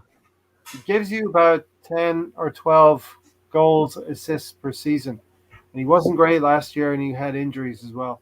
It is all about. I'm not saying that I think he's terrible and I don't want him. I just think that where we are at the moment as a club, what we're doing, what we're working with, if Martin Odegaard for 30 million, to me, it just seems to be the right move. I don't understand why we would need to pay more than double for another player. I don't understand. I just don't think that we're in that bracket yet to be spending money like that. It's irresponsible. Liam Dolphin said Xhaka is the least of the problems. Bellerin, William still there, and no decent Cam are way bigger issues. Xhaka gives a bit of defensive. Still a solidity, I think it is. Yeah. Okay. Anyone else got anything to say about the Tottenham game? I thought we would maybe pick the team. What team would you like to see out there? Oh, do you think Harry Kane will be playing for Tottenham? He's I never playing, had my Stan. say, Ray. He needs 2 goals, and then that'll seal the City deal. That's what he needs. He's playing. When's the last time Harry Kane's missed an Arsenal match? The guy was broken, lost a leg, an arm, and they put it back on, and he played against isn't Arsenal. playing, The next- Gary. He's not playing out for training, though, is he? He ain't that play. No, he's not going to play. He's not playing out for training. Do you deserve to play? No, I mean, I'm kidding when I say, but you know what? He's probably gone if he's not playing against Arsenal, because that would, if he isn't, then something strange is going on. So he's Stan, gone. the problem is Arsenal are doing things the way they are doing things. Who is overseeing this fiasco? We could get Bissouma and Odegaard for the price of Madison. Yeah. There you go. And still get Odegaard and not feel like you lost any money, right? For under 100, you can get all 3 players. Would that be bad business? It's not. That's not bad business for what we need and what we need to get to. Gary, I've seen Arsenal fans say we know what Odegaard can. We've seen it and it hasn't been brilliant. I think he's been pretty decent for what we've seen with Odegaard. Yeah, I mean, I think the injury was a setback for him, right? Yeah. But I felt like Arteta had what he wanted, and that's right now for me. That's the only thing that's comfortable about that situation is that he liked Odegaard. He brought him in. He played him as soon as he could. He even moved Emile Rowe out and said, "You know what? You go play on the wing because I like Odegaard coming in, right?" So to me, that right now, if Arteta is staying, I need him to be comfortable with the players he's going to put on the pitch, and he's definitely shown that he's comfortable with Martin playing. Gary, who's your left back on Sunday? Who are you picking? I kind of want to rest Tierney, but I think he should start. Give me about. Hopefully, he can make it through a half without getting touched. Okay. Let's pick the starting lineup. Tony, who's your left centre back? I don't know if they play Tierney for a half or not. To me, this would be the game. Your centre back, your left centre back. It's got to be Pablo Mari, right? Pablo Mari?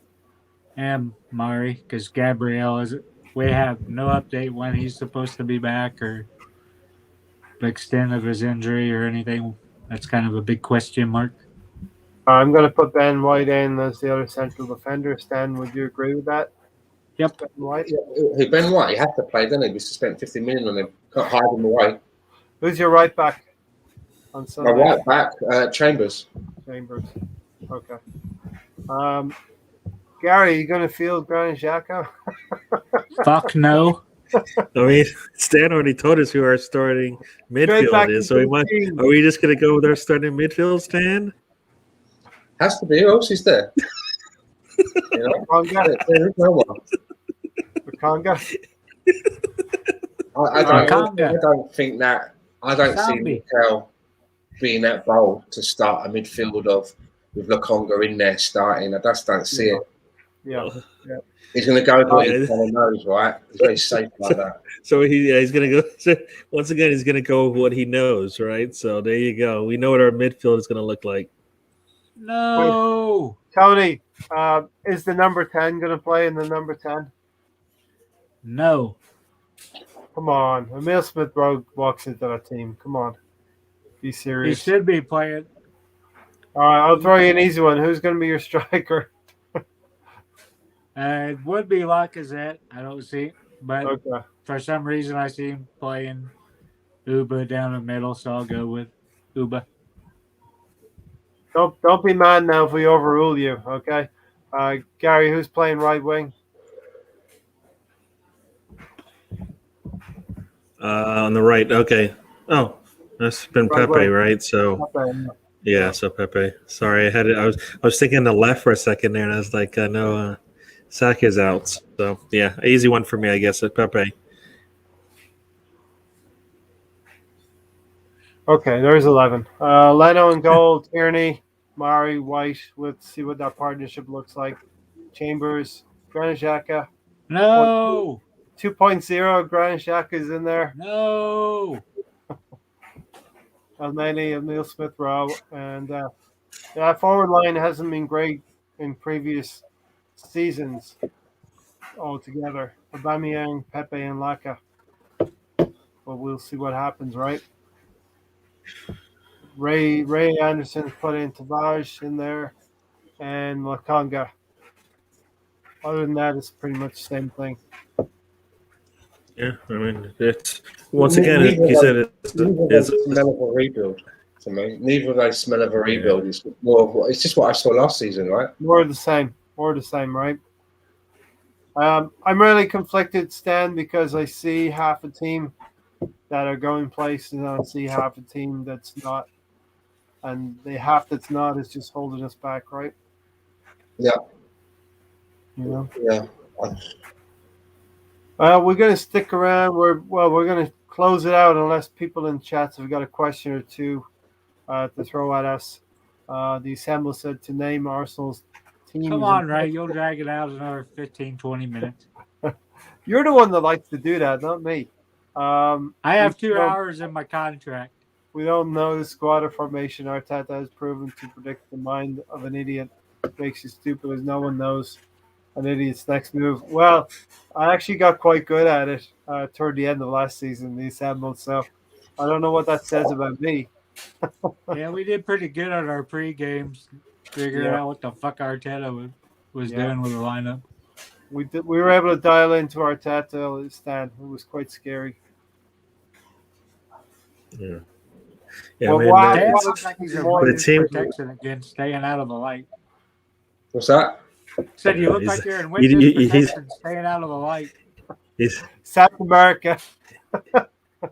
Yeah, he's one of those guys. You know what? I put on the shirt, and then people started chasing me down the street. So I gotta keep cover now. You know, it's been really hard living in the shadows. He's Narcos dad from Peru. Oh man. Ugh. Yeah, I you know that we're thinking that the starting 11. Well, she'd see that for the Brentford game, right? For at least the first half. That's what we're expecting, right? We got Saka coming back. What did you think about the wall of letters and stuff for Saka? I thought it was a little bit too corny for me. What was that? The wall for Saka when he came back. All the love letters. Love letters. The wall of letters. Yeah. Where were you this morning? I actually thought it was cool, all right. And I know some people are like little like what are they doing that for and all that kind of stuff. But I kind of felt like I had Heineken tonight, but nothing big. But I thought it was cool. But you know, it's time to go to work now, right? So yeah, I mean, was it a bit too much? Did it scream a little bit pampered to you, Gary? I don't feel like if that was another player, I would say yes. I don't feel so with Saka. I mean, he just got punched in the gut by I kind of feel like that was the way he ended his Euros was pretty painful. So I kind of feel like a little bit of lighten things up a little bit is cool. So I liked it. He comes back stronger from that. That's what I want to see, and I expect to see it. Right? You've seen it so far, so it's kind of cool. But it's time to go to work, right? You saw those pictures, and the next thing you know, you see him out there practicing. So, certain players, I don't think that would work. It would work the same way, but I thought it was cool. I mean, we always talk about Arsenal being a team that's there for their players. So that's kind of way they show it. There might be a little bit of marketing into that as well, but I'll take it. But you know what? Now it's time. Like I said, it's time to go to work now. So. Yep, we're in that funny part of the season where it feels like things just keep going on forever and ever. But the season starts in 8 days from now, Stan. So, as Gary said, time to go. Stan is like the eclipse of the sun. What's going on there? He's in witness He's protection. got people going after him, man. He's got to hide. You know, Ray said I look corny, but you're remember all the gonna hate. have to change your voice though. You know, because they might be able to recognize the voice. You're gonna have to put the little voiceover or whatever. You know. Back in like that. I think the one thing us Arsenal fans can do is endear the player to the club, believe him a little bit more, and endear the player to want to fight for the fans. And hopefully, Saka's one of the best players out there. And so, I'm gonna go final thoughts with everybody. Stan, final thoughts. I just hope things get better before when Want to get the worse? window shuts. I just hope that somehow, Mikel Arteta and Adu address the things that they need to address and get it done. Because there's been no hiding place.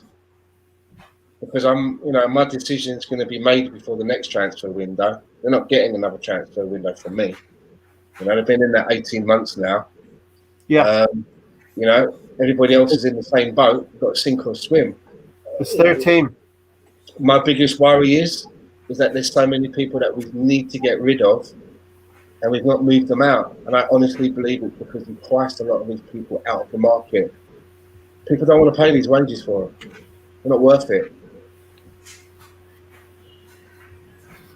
Yeah. Listen, it's going to be Edu's team, Mikel's team, and he needs to put players in position to succeed. If Willock stays, which I hope he does, put him in position to succeed. Because you know what? Steve Bruce was able to get the best out of him. Gary? Yeah, like you said, if they're staying, they're playing. It's my phrase for right now. If they're staying and they're playing, if they're not, then they got to go. I mean, there's a lot of players that got to go though, right? A lot of players that don't. Hey, Mubay. Yeah, there's a lot of players that need to go because they're not gonna. They shouldn't be playing for Arsenal, based on how we did last season and what we need to do. So, easy. I think it's gonna. I think it is that easy. And if they have the money, they should go and spend it and get the players in. Sooner the better. We can't. I'm not. I guess teams will get desperate as it gets close. As this week, there's less than a week before the first game, and they need to find backups and solid players for their squad, and then maybe we'll get some players out. But some players are just going to have to pay. I think Kolasinac, they should just pay off his contract, and move on. One less puzzle to figure out here. Certain players should be gone. Other players need to go probably if they can't find a replacement for them. So it's time for you're staying, you're playing is all I'm going to say. If you're not, you got to go. Easy. Yep. The club talked about being ruthless earlier in the window. I didn't know what ruthless was until I saw it. I think ruthless was standing your ground and not letting Granit Xhaka go for lower. That's what it seems to be. Kind of ruthless. I thought it was a different kind of ruthless. That's called foolish, right? Yeah, that's. I don't know what that is. I don't like it either, Gary. I don't like it either. The Assemble said Saka needs to have a break for at least another month, but he won't get it. He will be vulnerable to a serious injury if he needs a break. And you're kind of saying that Arteta is going to bring him back in the next week or two. I hope not. Are we going to give Arteta a new contract for dealing with the deadwood? We still have some deadwood. So there's work still to be done, as I think Gary said. If we box up Spurs, would you think that this is a good reason to think that we would start the season great? Yeah, listen, if we beat Spurs, we're going into the season in good shape. I think that's a fair point if we beat Spurs. And this has got to be the season that we finish above Spurs, right? We need at least 4 more players. No, definitely. Well, I mean, I like to say if we fall behind him at any point in the season, and that's a strike against Arteta. So it's that simple. Ray Anderson and Mobe are practically neighbors, so say hello to each other. Hello, Eddie needs a loan. So does Balogun, Sel, Joe. We need to start moving, lads. So Don Juan would sell Joe. I want to keep Joe because at 22, I don't want to deal at 22. 30, Sell Eddie and loan Balogun. 30. I'm thinking about it. Tony, your final thoughts. My final thoughts is the transfer window started off kind of good. We got a backup left back. We got a backup to party. Then we spent money we shouldn't have on a non-priority position in White. He's a good player. He'll help us out. But on the same day, started the rumors that Zaka was extending the contract. Now it seems like it's imminent that he signs a contract. I went off earlier on how much he slows down the team, breaks up what anything we want to do. I don't know how he fits Arteta's system. I guess Arteta likes him licking his balls. I don't see anything else that he offers to the team. And to me, we got to get at least 4 players in before the window ends. I wanted to see one more this week, one next week before the season starts. Now it looks like we probably won't get anybody in before the season starts. Then we'll have to do last-minute deals. Hopefully we get 4 players in. But to me, this window should have been easy to do. We can see where we needed players. Always needed 3 midfielders. I don't know how White became such a priority. He's quality we probably need, but Yeah, well, he likes to progress the ball forward like David Luiz did last season. yeah, so does Gabriel. Gabriel's good at it. Yeah. Ray Anderson said, sell Eddie, Nelson, Kolasinac, yes, Bellerin, Cedric, Elneny, maybe not Elneny, Willie, and Oba, assemble. That is what I think too. Listen, we'll leave it there.